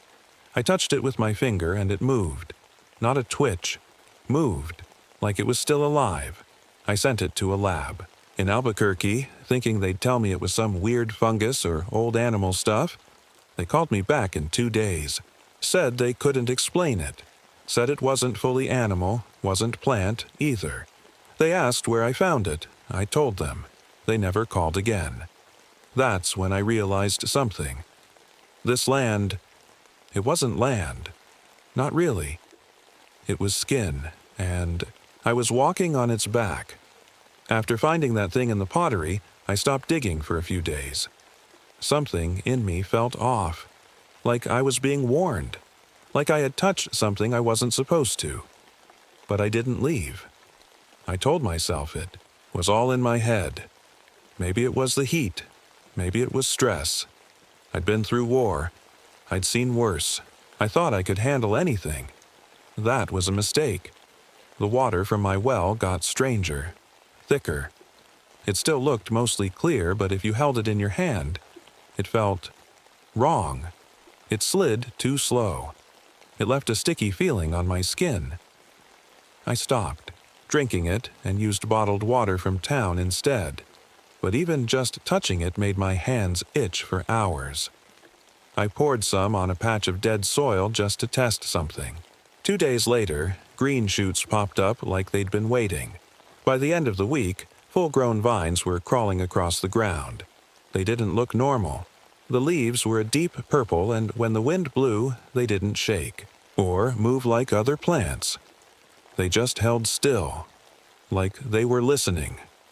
The tomatoes those vines grew were the size of my fist. I picked one, cut it open, and dropped the knife. Inside weren't seeds. It looked like muscle. Red. Wet, like the inside of a cheek or a lung. I threw the tomato as far as I could. I didn't go back to that patch for days. Then, my chickens changed. One morning, I went out to the coop and they were just standing there, still as statues. Not clucking, not moving, just watching me. One of them had something on its neck. A lump. I looked closer and the lump moved like it had a heartbeat. I checked the others. They all had the same lump. Same spot, same rhythm. No matter where I stood in the yard, they pulsed at the exact same time, like they were connected. I killed one, not out of cruelty, out of fear. I needed to see what was inside. When I cut it open, the organs were still warm, but there was something else inside. A small white thread, thin as hair, wrapped around the heart. It looked like a root. That night, I burned the whole coop. I didn't sleep. A few days later, I noticed something strange under my feet. The ground, which had always been hard and dry, had started to feel soft. Not mud, not sand, just soft. When I stood still, I could feel a slight give, like I was on a thin mattress or a waterbed. Sometimes it felt like it shifted under me, just a little, like it was breathing. I tested the ground with a shovel and hit nothing solid for 2 feet, just warm, loose soil that smelled metallic, like blood. Then the quake came. It was small, just a short shake, maybe 5 seconds, but Right after, a huge crack opened up about 30 yards from the cabin. A perfect circle, wide and deep. I walked over, thinking it was just a sinkhole, but the edges weren't jagged. They curled in smooth, like a spiral staircase going down into the dark. And the walls, they weren't just dirt. They were covered in a slime, thick, clear, and shiny like jellyfish skin. I dropped a rock down the hole. I never heard it hit bottom. I stood there for a long time, just staring. Something in me wanted to go down there. Not curiosity, something else, like a pull. But I didn't go. Not that day. Later that week, I saw something worse. I woke up to a sound outside. Not footsteps, not animals. It sounded like wet cloth dragging over rocks. I grabbed my lantern and stepped out. That's when I saw them. Not people. Not quite. Out near the edge of the property stood 3 shapes, tall, thin, barely human. Their skin was pale, almost clear, and I could see something moving inside them, like organs floating in jelly. They didn't move, didn't blink, just stood there, watching. I took a step forward. They vanished. Not ran, just gone. Like they sank into the ground. I ran back inside, locked every door, every window. I sat in the dark, heart pounding, hand on my rifle, waiting for the sun to rise. But deep down, I knew they didn't leave. They just went under. By now, I had stopped pretending everything was okay. The water, the plants, the animals, the sinkhole, the figures. None of it made sense. None of it should happen. I started reading up on local history, old journals, government land records, native legends. That's when I found something interesting. An old map from the early 1900s. My land had once been marked as Restricted Tribal Burial Zone. Not for bodies, but for sacrifice pits. And then it clicked. The pottery, the pulsing roots, the whispers I thought were dreams. The red marks now forming across my back in little patterns. This land wasn't just sick, it was alive. And I was part of it now. I stopped going into town, not just because of the stairs, or how people acted different around me, but because I looked different. My skin had started changing. First, it was just dry and red. I thought it was sunburn. But then the redness didn't fade. It got darker, almost like the same color as the dirt around my land. Then came the bumps. Small ones at first. Raised spots along my spine and across my chest. They didn't hurt, but they were too perfect. Same size, same distance apart, like they were growing in some kind of pattern. I didn't tell anyone. Who was I going to tell? The guy at the feed store? The woman at the gas station who already looked at me like I crawled out of a hole? No. I stayed quiet, and I kept watching the land. One morning, I walked out to the edge of the sinkhole again. I don't know why, I just felt drawn there, like a string was pulling me from the inside. That's when I saw them. Symbols. All around the ground near the hole, carved into stone, were petroglyphs I swear hadn't been there before. I'd walked that same spot a dozen times. They weren't there before. I know they weren't. They showed people. Or at least shapes that looked like people. Some were standing, some were kneeling, and others were being pulled into the ground, long arms reaching up from below, wrapping around their legs and dragging them down. I touched one of the symbols with my hand. It felt warm, like body heat. I went to Raymond. I didn't care if he slammed the door in my face. I needed answers, real ones.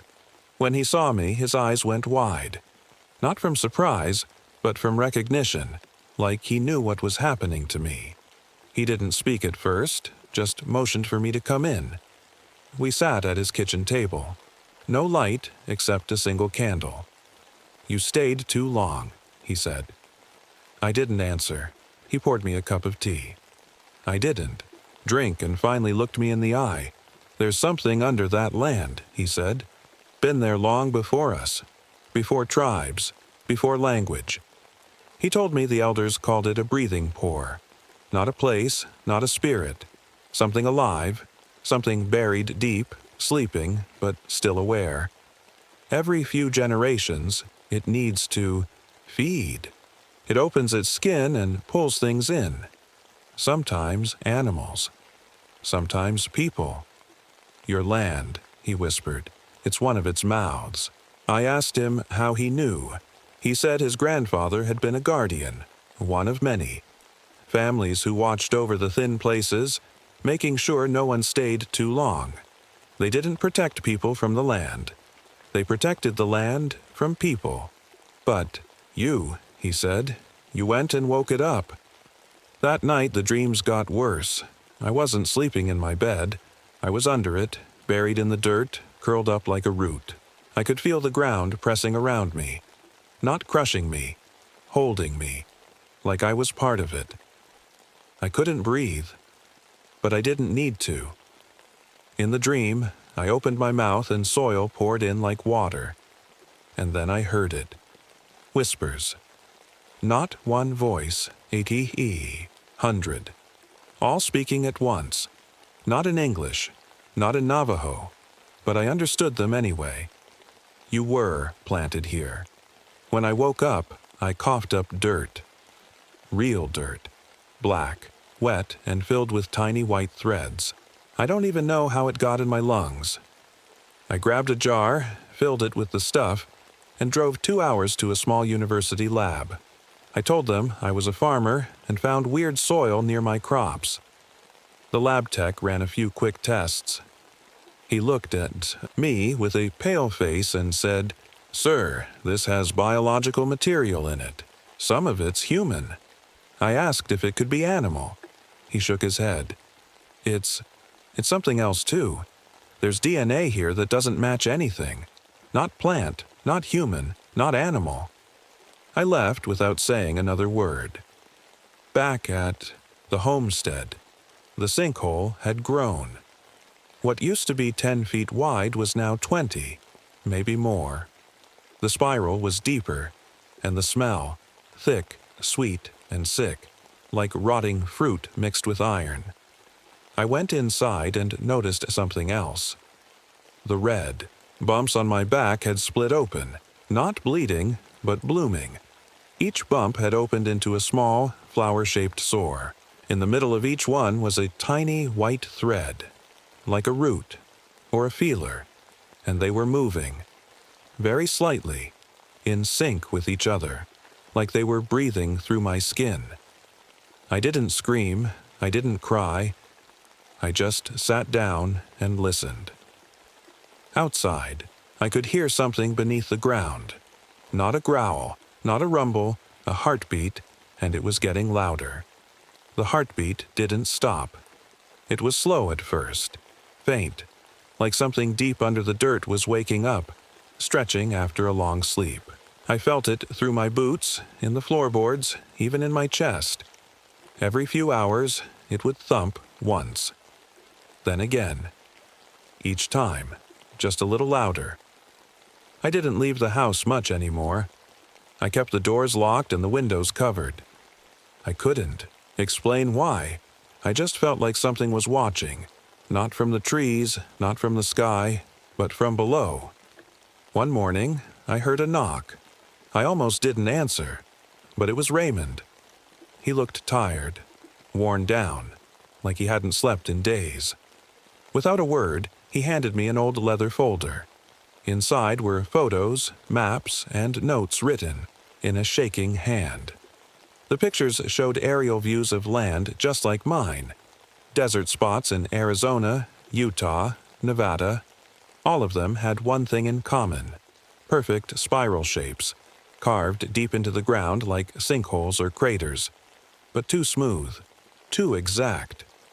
One map had a circle drawn around my land. In red ink, someone had written, "Active breath site. Do not disturb." Raymond sat across from me, rubbing his hands together like he was cold. "It's not just your land," he said. "This thing, whatever it is, it's everywhere under the Southwest. Your place just happens to be one of the thinnest spots." Asked him what it really was. He didn't answer for a long time. Then finally, he said something I'll never forget. "It's not a monster, Jacob. It's not even evil. It's just old. Older than us. Older than trees. Maybe even older than the planet. It doesn't think like we do. It doesn't care about us. But it needs things from us. Our bodies. Our blood. Our patterns." He looked at me, and his voice dropped to a whisper. "You've been chosen." I started seeing it more often after that. Not in full. Not clearly, but I'd catch glimpses, behind the glass, at the edge of the trees, reflected in the water. Long arms, pale skin, a body that moved like smoke, and skin stretched too thin. One night, I saw it standing half out of the sinkhole. It wasn't crawling out. It was growing upward, like a plant. It didn't move. It didn't run. It just stood there, breathing, watching me. The plants on my land had spread. Vines now crept across the ground like veins. The fruits they grew weren't food anymore. One looked like an ear. Another looked like a tongue. The worst one pulsed when I got close to it, like it recognized me.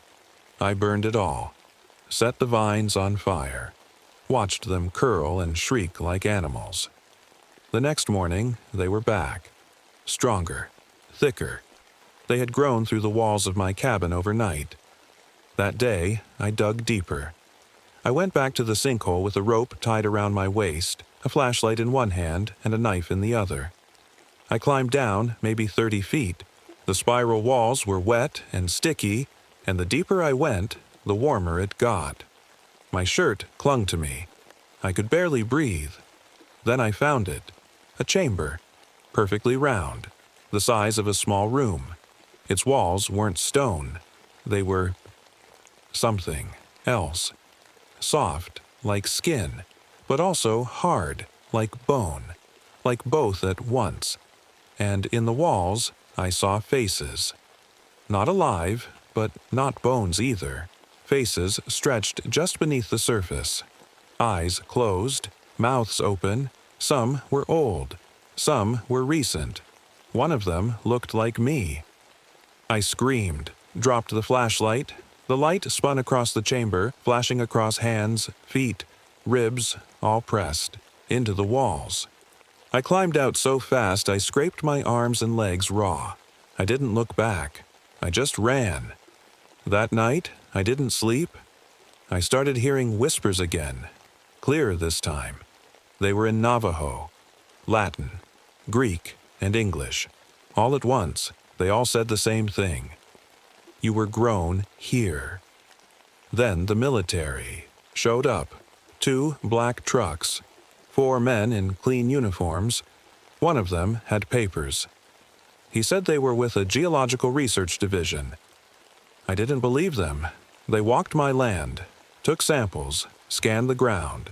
They didn't act surprised, not once. One of them looked down into the sinkhole, nodded to the others, and said, "It's waking up faster than expected. I heard them talking when they thought I couldn't hear. This site's ready. We can't stop the spread. Just slow it down. Contain it." They knew. They'd known for a long time. I went back inside, locked my door, and stared at myself in the mirror. The red patterns on my body had spread across my chest and arms. They looked like roots now, or veins, and they moved when I breathed. I touched the glass, and my reflection smiled back. But I didn't. I wasn't myself anymore, but I wasn't someone else either. I was both. It's hard to explain. My thoughts felt like they were coming from more than one place. Sometimes I'd be standing in the kitchen, but also feel like I was out by the sinkhole at the same time. I'd hear my own voice, but it wasn't coming from my mouth. It was like the land had pulled pieces of me apart and spread them across the dirt. I stopped sleeping, when I closed my eyes, I saw through other things. Roots, tunnels, creatures that looked almost human but weren't. They moved under the surface, wrapped in layers of skin like they'd never seen the sun. I could feel what they felt. Warm soil, soft earth, pulsing ground. I knew now what the whispers had been trying to say. The thing under the land, it wasn't a monster. It wasn't even one single thing. It was a hive, a colony, like coral in the ocean, but it lived inside the earth. It used people, animals, even plants, anything with blood, and I was part of it now. I didn't see Raymond again after that last visit. I think he knew what was coming. Maybe he left. Maybe he gave up. But one thing stuck with me. His words. You woke it up. The military came back 3 days later, this time with more trucks, machines, large crates. They were setting something up. No one explained anything, but I didn't need them to. I could feel it. The land was angry. That night a storm rolled over the desert. No rain, just wind, heat, and a low rumble that didn't come from the sky. It came from beneath. I walked out into the storm. The sinkhole was wider now. It had swallowed my garden, half the yard, and most of the fence. From the edge I could see the glowing orange light from the chamber below. The walls were alive, moving like lungs. I understood what I had to do. If I didn't stop it now, it would keep spreading.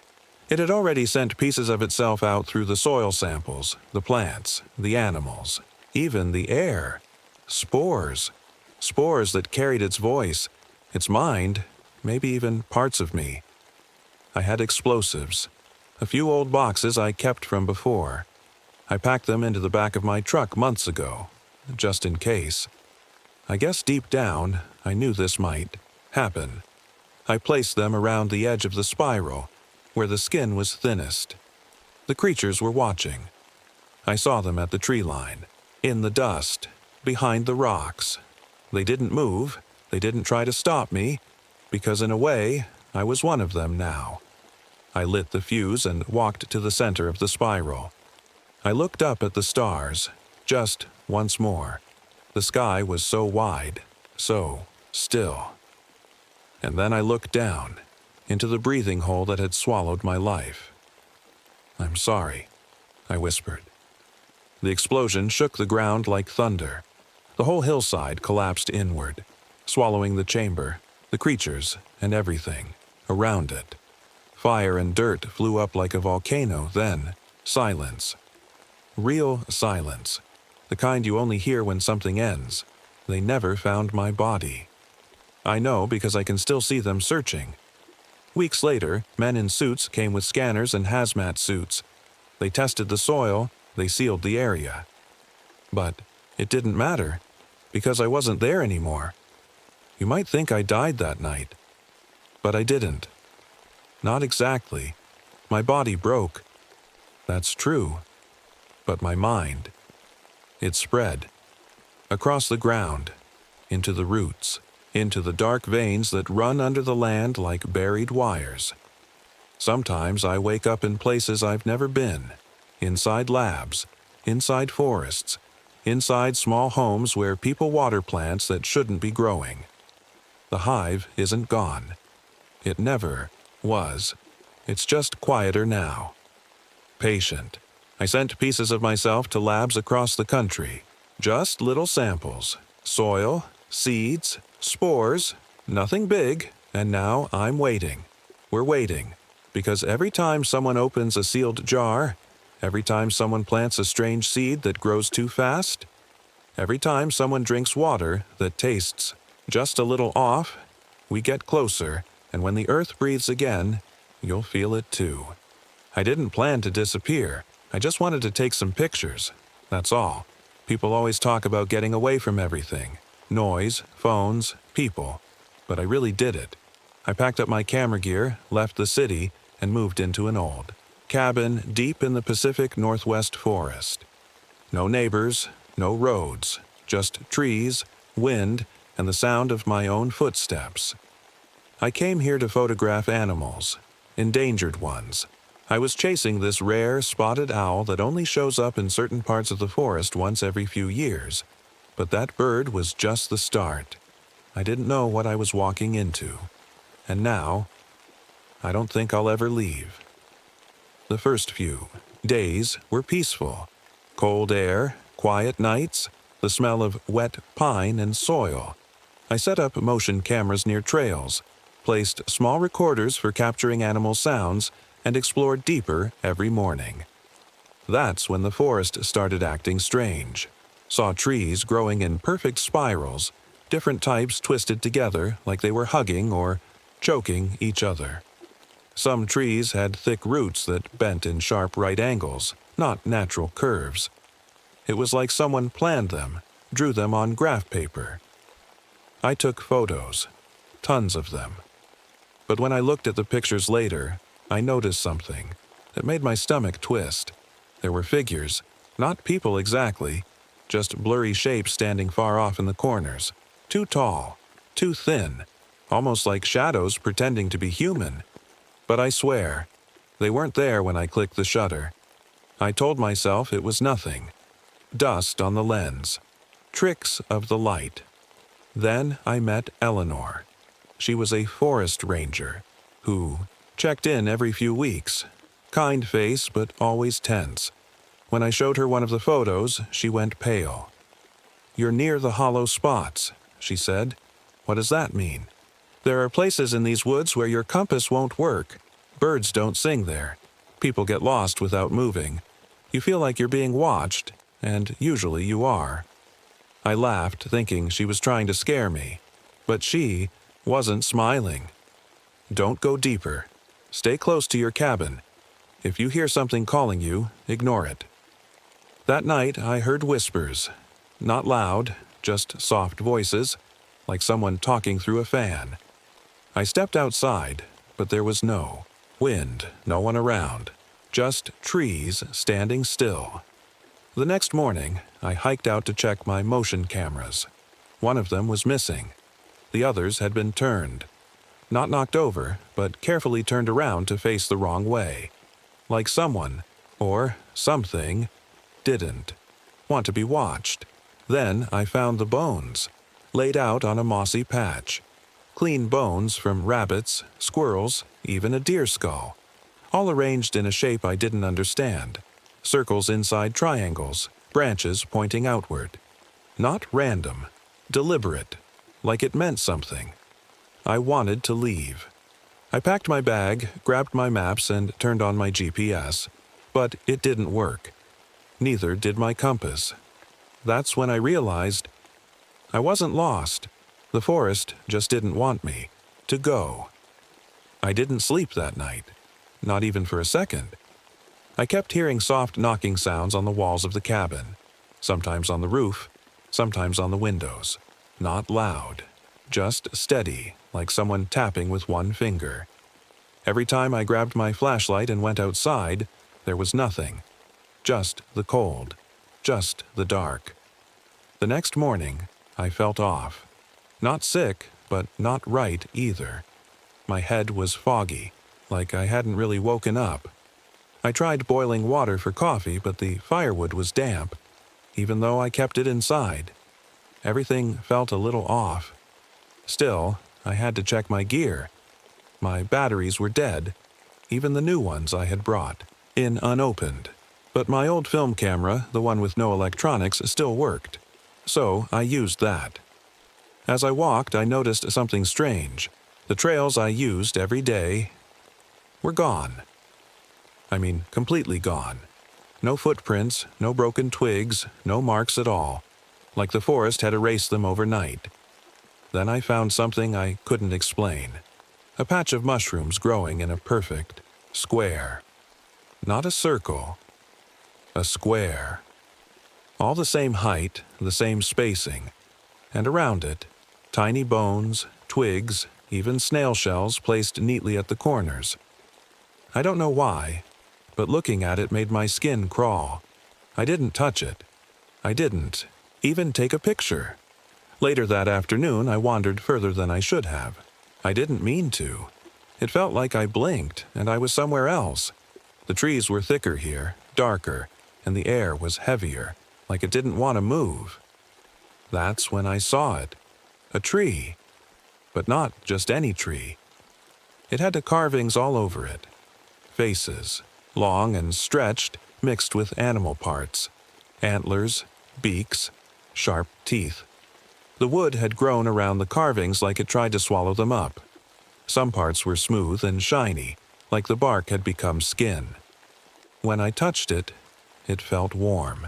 Not like wood, like flesh.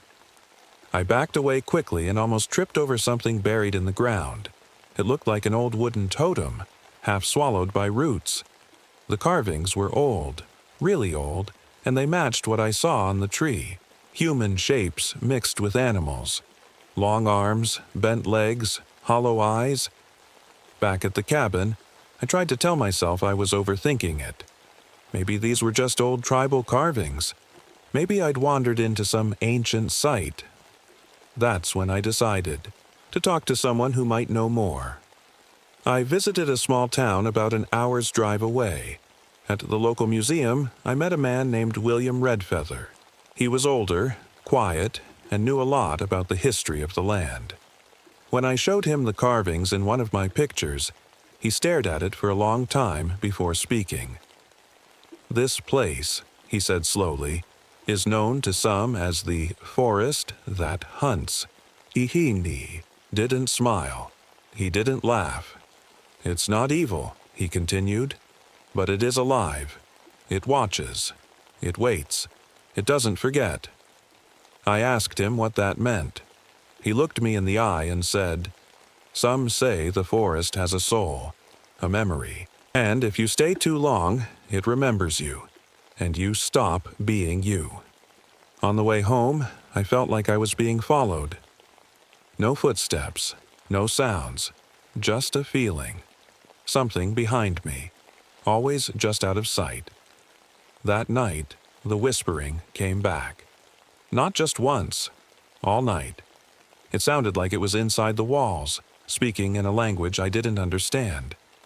The words didn't make sense, but the tone did. They weren't warning me. They were calling me. Like they were inviting me into something I couldn't see yet. And the worst part? I wanted to answer. It's strange how fast your body can get used to things. I used to jump at every little sound in the forest. But now, the whispering at night. It doesn't scare me the same way. That's the part that scares me the most. Something is changing in me. I can feel it. I see better in the dark now. I don't need my flashlight as much. My balance is different. Too, I can walk across uneven ground like I've done it my whole life. My skin has started to feel rough in some places, almost like bark. At first, I thought it was just dry patches, but then I noticed the patterns. Sharp angles, lines that look too perfect, like the marks on those trees. And the strangest part? It doesn't hurt. I should be panicking. I should be calling for help. But I'm not. It's like a quiet part of me, deep inside, is okay with it. One morning, I found an old notebook tucked inside a rotted log behind the cabin. I almost didn't see it. The pages were falling apart, but I could still read some of it. It wasn't written by one person. There were entries from different years, different people. Some dated back to the 1800s. All of them talked about the same things. The forest watching, whispering, changing them. One wrote about how they stopped needing food. Another said they could see through the eyes of trees. A third said their dreams were no longer theirs. It was like they were being pulled into something bigger. And once they realized it, it was too late. I didn't know what to do with that. I wanted to believe it was a prank, some weird forest art project, but the writing felt real, desperate. That same evening, I went walking. I don't know why. I didn't plan to. I just stood up and walked into the trees like someone else was guiding my feet. The forest felt different, quiet, but not empty. like it was holding its breath. That's when I saw the animals, dozens of them. Deer, raccoons, birds, even a fox, all standing still, spaced apart in a perfect line, watching me. Not scared, not moving, just staring. Their eyes didn't blink. I slowly raised my camera, hands shaking. As soon as I clicked the shutter, they scattered, every single one, gone in seconds. But when I looked at the photo later, they were still there, still looking at me, closer than I remembered. Too close. I took another walk the next morning, trying to clear my head. I followed a trail I didn't recognize, thinking maybe it would lead back to the edge of the forest. Instead, it led to a grove, a circle of tall, dark trees, every one of them growing around something. At first, I thought it was trash, old clothes maybe, but as I got closer, I realized they weren't clothes. They were people, or what used to be people.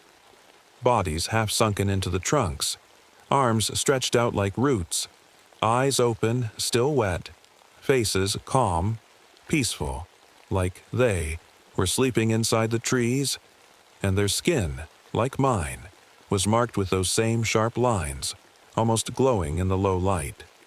Their veins had turned green, and then I felt it. Not fear, not sadness, belonging. Like I wasn't just looking at them. I was part of them. I stumbled backward, shaking, heart pounding. I didn't know where I was. I didn't even know how long I'd been standing there. When I finally made it back to the cabin, I looked at myself in the mirror. My eyes looked wrong. They weren't mine anymore. That night, I dreamed of the forest breathing. I could feel its roots moving under the earth, connecting everything. I saw from the eyes of owls. I felt the cold rain on the leaves. I heard the wind not as sound, but as words. And when I woke up, there was dirt under my nails, leaves in my bed. I hadn't left the cabin, but part of me had. Something inside me had already stepped into that grove. I didn't leave the cabin the next day, not because I was scared, but because I felt like I didn't need to. The forest was already inside me.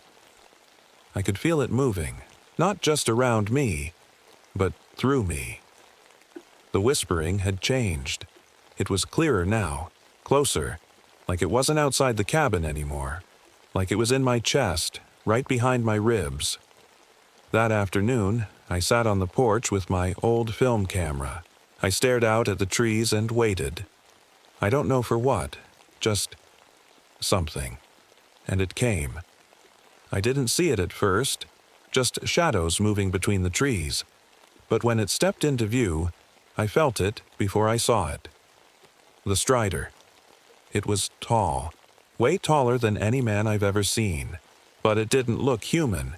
Its body was made of twisted roots, bones, and moss. Parts of animals, antlers, feathers, claws, stuck out like they'd grown there. Its legs bent the wrong way. Its arms reached too far. But its face, it didn't have one. Just a smooth, hollow surface like tree bark worn by wind. It didn't make a sound. It stood there, not moving, just watching me, like it was waiting to see what I'd do. I raised the camera and took a photo, then another. The Strider didn't move, but behind my eyes I felt a rush of images, memories that weren't mine. Moments from the forest's life. Storms, fires, animals dying, new plants growing, people getting lost, people being found, people changing. The Strider never spoke, but somehow I understood what it wanted me to know. It wasn't here to hurt me. It was here to keep me. That night, I pulled out all my old photos. I laid them across the floor. There were hundreds. But when I looked at them closely, I noticed something I hadn't before. The same figure, blurred at the edge of the frame, was in every one.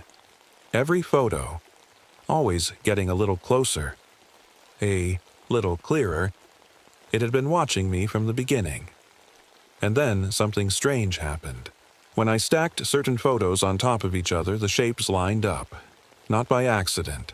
They formed the outline of the strider, its face, its body, like a puzzle made from light and shadow. That's when I knew. I wasn't just taking photos.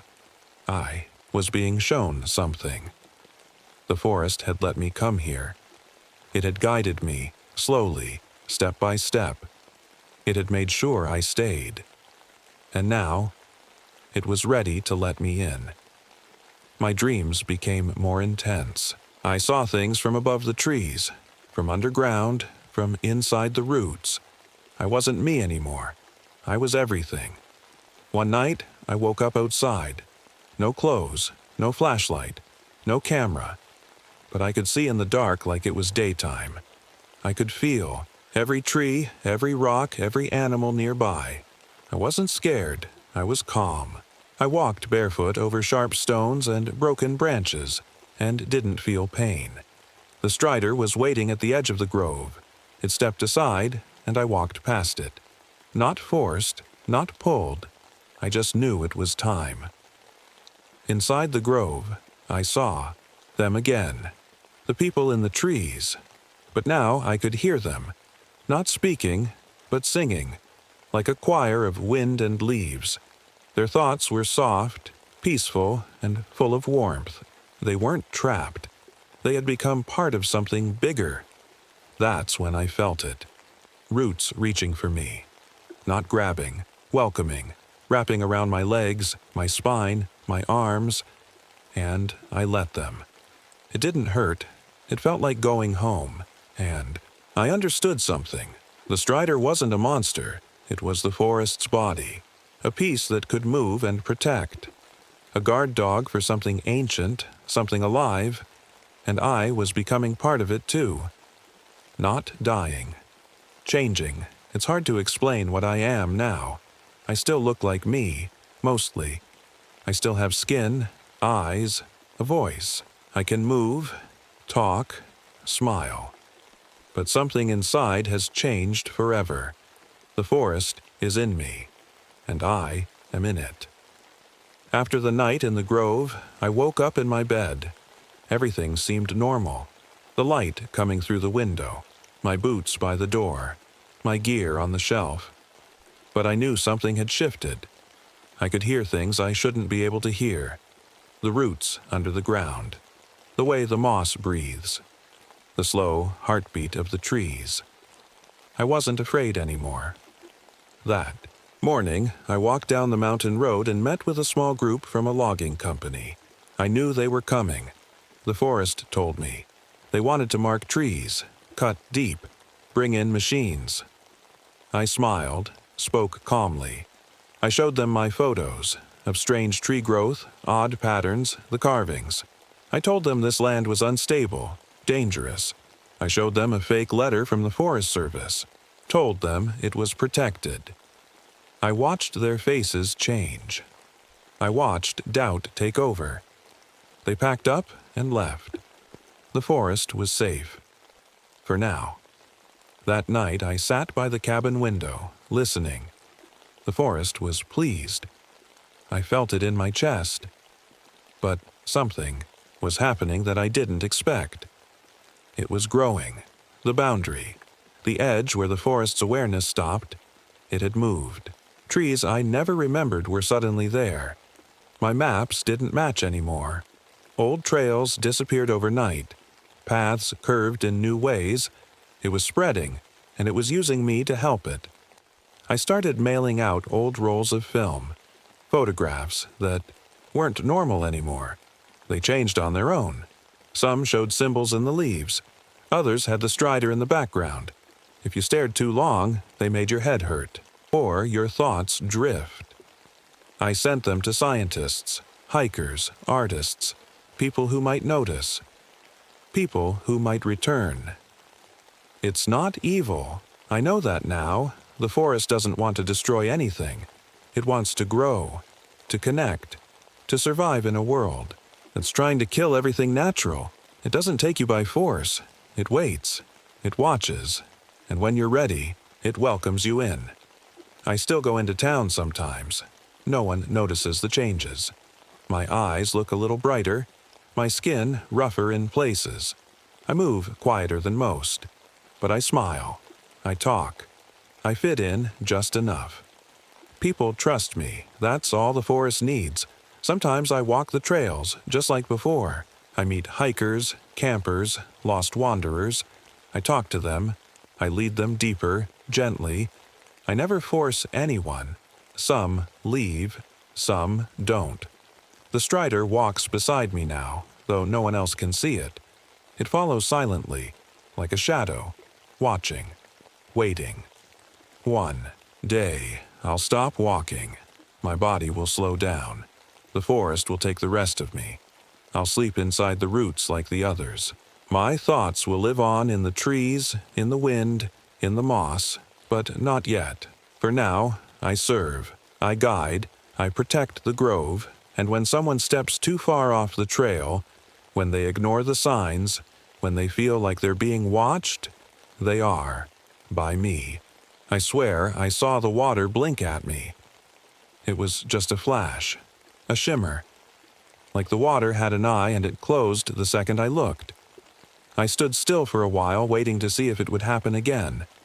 But it didn't. Just ripples. Just silence. Just swamp. I arrived in the Florida Everglades in early June 1993. It was hot. The kind of sticky heat that makes your clothes feel like they're part of your skin. I came here to study strange water movements that had been reported near some of the smaller indigenous villages. Things the government didn't care about. But I did. My name is Dr. Lydia Morales. I'm a hydrologist. I study water. How it moves, how it behaves, that kind of thing. I've seen weird stuff before. Flash floods in deserts, ice forming in boiling springs, but nothing like what I was about to face out here. My research station was deep in the swamp, the kind of place you can't reach by road. Gabriel Osceola, a local guide from the Seminole tribe, helped me get in. We traveled by airboat through narrow channels with thick walls of trees on both sides.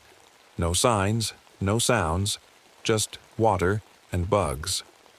When we got to the station, a small wooden building raised on stilts, Gabriel didn't get out. He just sat there on the boat and looked at me like he wanted to say something but couldn't find the right words. This place, it watches, he finally said. I laughed a little. You mean animals? He didn't laugh back. I mean the water. Don't stay in it too long. Then he turned the boat around and left. I didn't think much of it at first. I figured he was just superstitious, maybe trying to scare the outsider. But that night, something happened I couldn't explain. I took samples from the pond behind the station.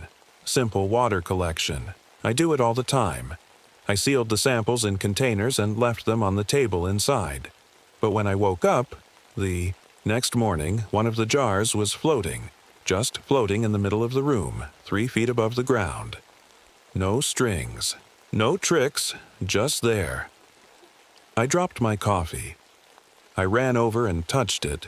The second I did, it fell, cracked open. Water spilled everywhere. But the weirdest part? It didn't soak into the wood. It rolled together, like it was trying to get away. Bent down to look closer, and I swear, for half a second, it moved uphill. Not fast, just enough to make my heart beat faster. That day, I went back out to the pond with my equipment. Cameras, sonar sensors, water pressure tools. I dropped one of my sonar units into the deeper part. The readings were off. Something was moving. Down there, big, smooth. Not fish, not gators. It moved in a pattern, like it was pacing. Later that night, I played back the audio I recorded. At first, I only heard swamp noise, bugs, frogs, wind. Then I heard it, a whisper. It came right after a splash. A soft voice, female. I replayed it 10 times. It said my name, Lydia. I froze. I was alone. No one around for miles. My radio didn't work out there. I had no phone line, no visitors, no neighbors.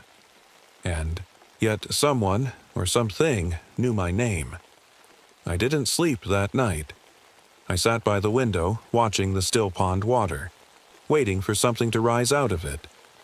Nothing did, but I started noticing something else. My other water samples were changing. One had turned thick. Another was crystal clear like bottled water. Another one was holding its shape inside the jar, as if it was frozen, but it wasn't cold. And under the microscope, it looked like a pattern. Not random molecules, a design, like a model of something. I didn't know what, but it wasn't normal. That's when I remembered what Gabriel said. The water, it watches. He was right, and I was starting to feel watched. Something changed in me after that night. I started waking up at strange hours. Always between 3 and 4 a.m., I'd hear small sounds, drips, soft gurgles, a whisper that stopped the second I moved. I told myself it was swamp noise. Nothing more, but it didn't feel like nothing. One morning, I stepped outside to check the weather instruments. I noticed something strange just behind the station. A raccoon lying by the pond. Its eyes were wide open, frozen in fear, but the body, it was dry. Too dry, like it had been left in the sun for days. Only it hadn't. It was there the night before. I remembered hearing it knock over a bucket. I put on gloves and checked. The fur felt stiff, but the body was light, hollow almost, like something had sucked all the water out from inside. That made no sense. This was the Everglades. Everything stays wet out here.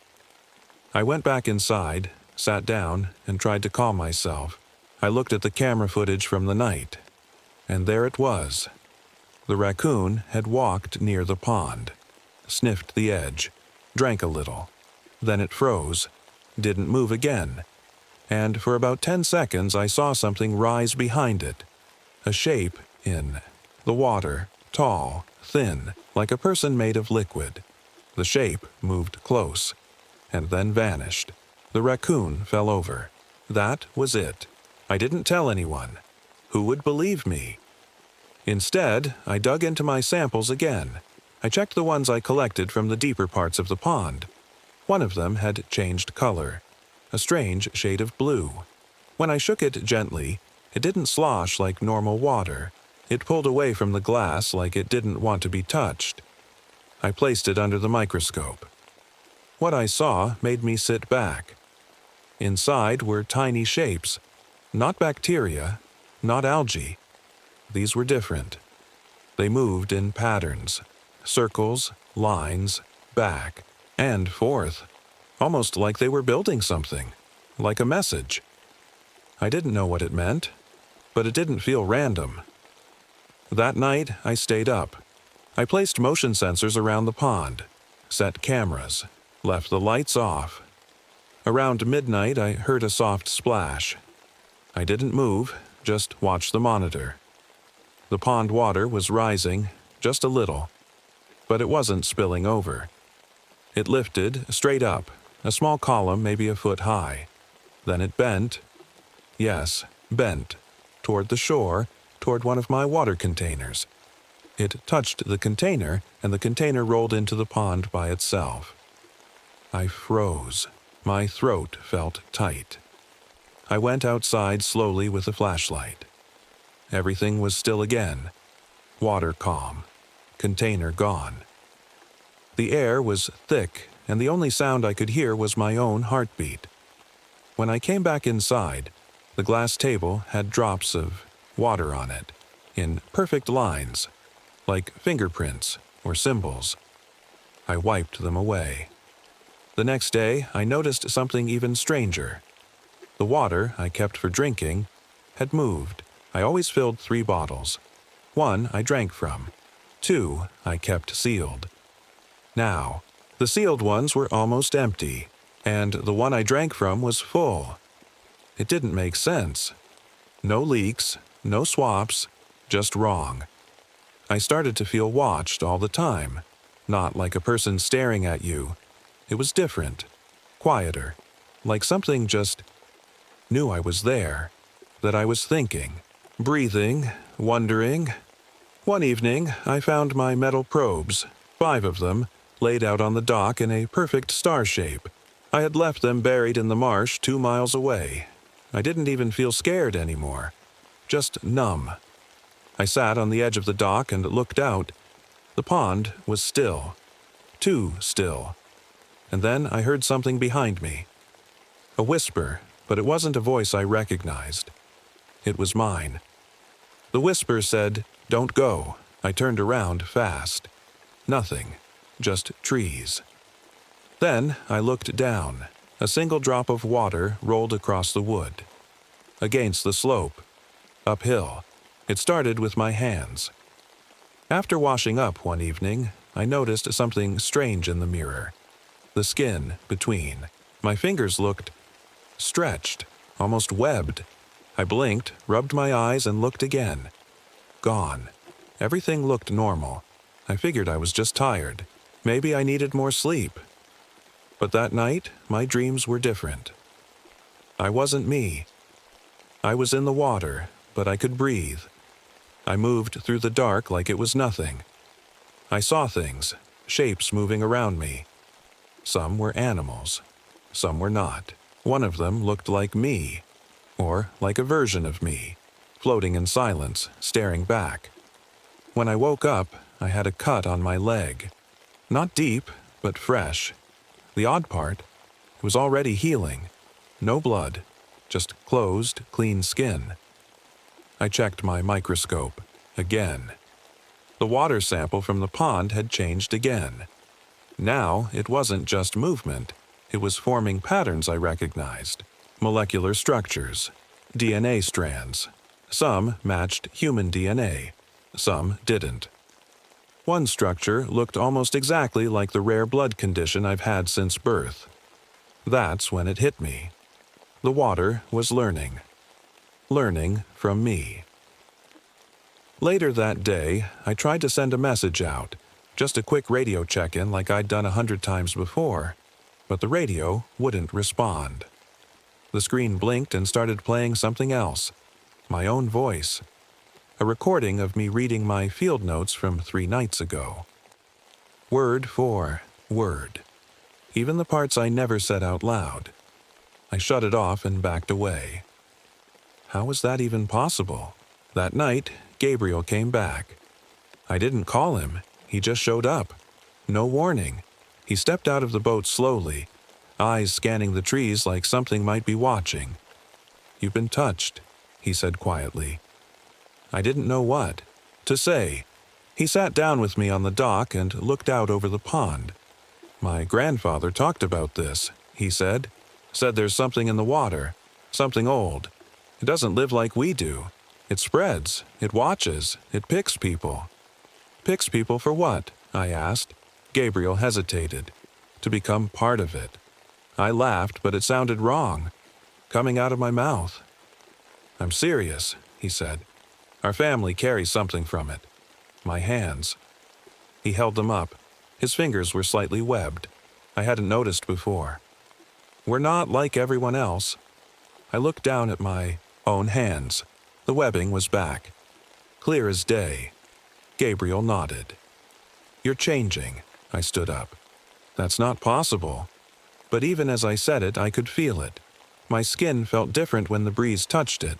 Like water didn't soak into me anymore. It slid off, like I was wrapped in something slick. Something not mine. Back inside the station, I ran tests. Blood samples, skin swabs, everything I could think of. The results made my stomach twist. Whatever was in the water, it was in me now. Tiny organisms. Not bacteria. Something smarter. They weren't attacking my cells. They were merging, rewriting things. Slowly, quietly. That night, I saw it for the first time. I stepped outside around midnight and looked toward the pond. The moon was high, lighting everything in silver.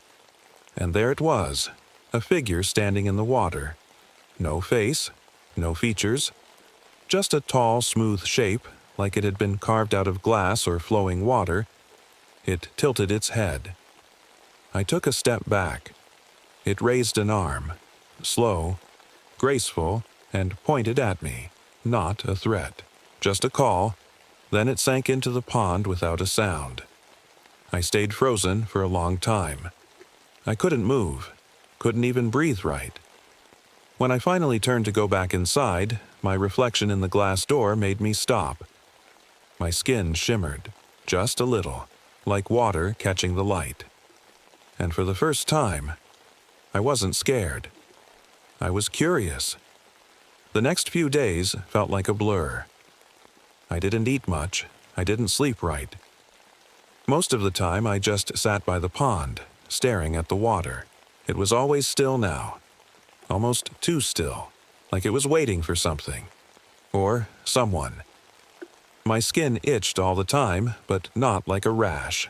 It felt like something underneath, like a ripple just under the surface. One morning, I looked at my reflection in the mirror. My eyes looked clearer, brighter. My skin had a shine to it. My fingertips stayed damp no matter how many times I dried. Them. I wasn't scared anymore. Just unsettled. Gabriel came again. He looked tired, like he hadn't slept since the last time we spoke. He brought an old book, his grandfather's journal. He laid it on the table and said, "You need to see this." The pages were full of strange drawings.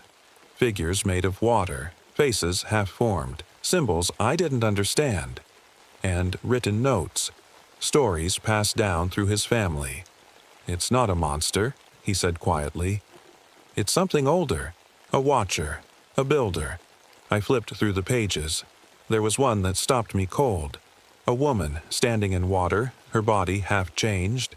Her skin looked like mine, her hands webbed, her face calm. "The Seeker," Gabriel said. "That's what he called it." "It chooses people?" He nodded. "But not just anyone. People with something different in them. Something it can use. It doesn't kill. It connects." I pointed at the drawing. "And what happens after it connects?" Gabriel looked away. "They become like it." I didn't answer. I didn't know how to. That night, I walked into the pond. Not far, just up to my knees. The water was warm, but not in a normal way. It felt alive, like it was moving under my skin, like it knew me. And then I heard it. A voice. Not outside. Inside. Me. "You are ready." I stepped back. The voice faded. I ran inside, heart pounding.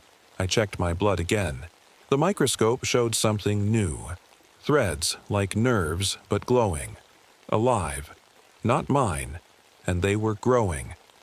I looked at the water samples on the table. All of them were moving now. Some formed shapes. Eyes, hands, even words. One spelled my name. Another looked like a spiral that kept changing size as I stared at it. I turned away and threw up. The next morning, I found something worse. I went diving. I needed to see what was under the pond. I'd avoided it until now, but I couldn't ignore it anymore. I strapped on my gear and went down. The water got darker fast. Too fast. And then I saw them. Bodies. Dozens of them. Floating in the deep, eyes open, skin pale but untouched. Not rotting. Not dead. Just still. Like they were sleeping. Their hair drifted like seaweed. Some looked like scientists. One wore a park ranger's jacket. A few had notebooks floating beside them. One looked just like me. I screamed into my mask, kicked my way up. When I broke the surface, I couldn't breathe. I crawled out of the water and lay on the dock, shaking. Gabriel found me an hour later. I told him what I saw. He nodded slowly. Their minds are still alive. I stared at him. What do you mean? They're not dead. Not exactly. The Seeker keeps them. Their thoughts, their memories. It stores them in the water. Why? Gabrielle looked out at the pond. It's building something. A new kind of life. I couldn't speak. That night I felt my body change again. I breathed easier in the steam from the shower. My skin healed a cut in seconds. When I dipped my hand into the water bucket, I could feel everything. Ripples, bugs landing on the surface, fish moving nearby. I was no longer just in the water. I was becoming part of it. The night I decided to stop fighting. It was quiet. No bugs, no frogs, just silence and the sound of my own breathing. I had changed. Fully now. I no longer needed sleep the way I used to. I could go for days without food. I didn't feel cold, even when I stepped into the water at night. I knew I couldn't leave. Not because something was keeping me here, but because I didn't belong out there anymore. I sat at my desk and recorded everything. My notes, my voice, my thoughts. I needed someone to find it, to know what happened, not just to me, but to the others. The ones sleeping under the water. I turned on my distress beacon. It had a battery built to last 2 weeks. Enough time for someone to come. Then I walked to the edge of the dock. Gabriel was there. He didn't try to stop me. He just watched, calm, like he understood this was always meant to happen. "Will I die?" I asked him. He shook his head slowly. "No, but you won't be what you were." I nodded once. Then I stepped into the water. I didn't sink. I didn't swim. I just became part of it. My body began to fade. It didn't hurt. It felt peaceful, like falling asleep in warm rain. I looked down at my hands. They were no longer solid, just soft outlines of light and movement. I looked back at Gabriel one last time. He raised a hand. "You're not alone." Then everything went black. 3 weeks later, a rescue team arrived. They found my research station empty. Everything in place. Nothing touched. The cameras were still rolling. One video showed me calmly walking into the swamp. My body didn't sink. It simply melted into the water like I was made of fog. The team found my lab notes. They ran tests on the water samples I left behind. Inside were tiny living things, new life forms. Some had strands of human DNA. Mine, and something else, something unknown. Months passed. Then reports started coming in from other places. Strange rain, thick fog, water flowing where it shouldn't. In every case, people felt like they were being watched. Some said they heard voices in the rain, and in one lab, during a routine slide check, a scientist found water droplets forming shapes on the glass. It was a face. My face, and below it, in tiny moving lines, were the words I had written in my notebook before I vanished. "It's not hunting us. It's building us."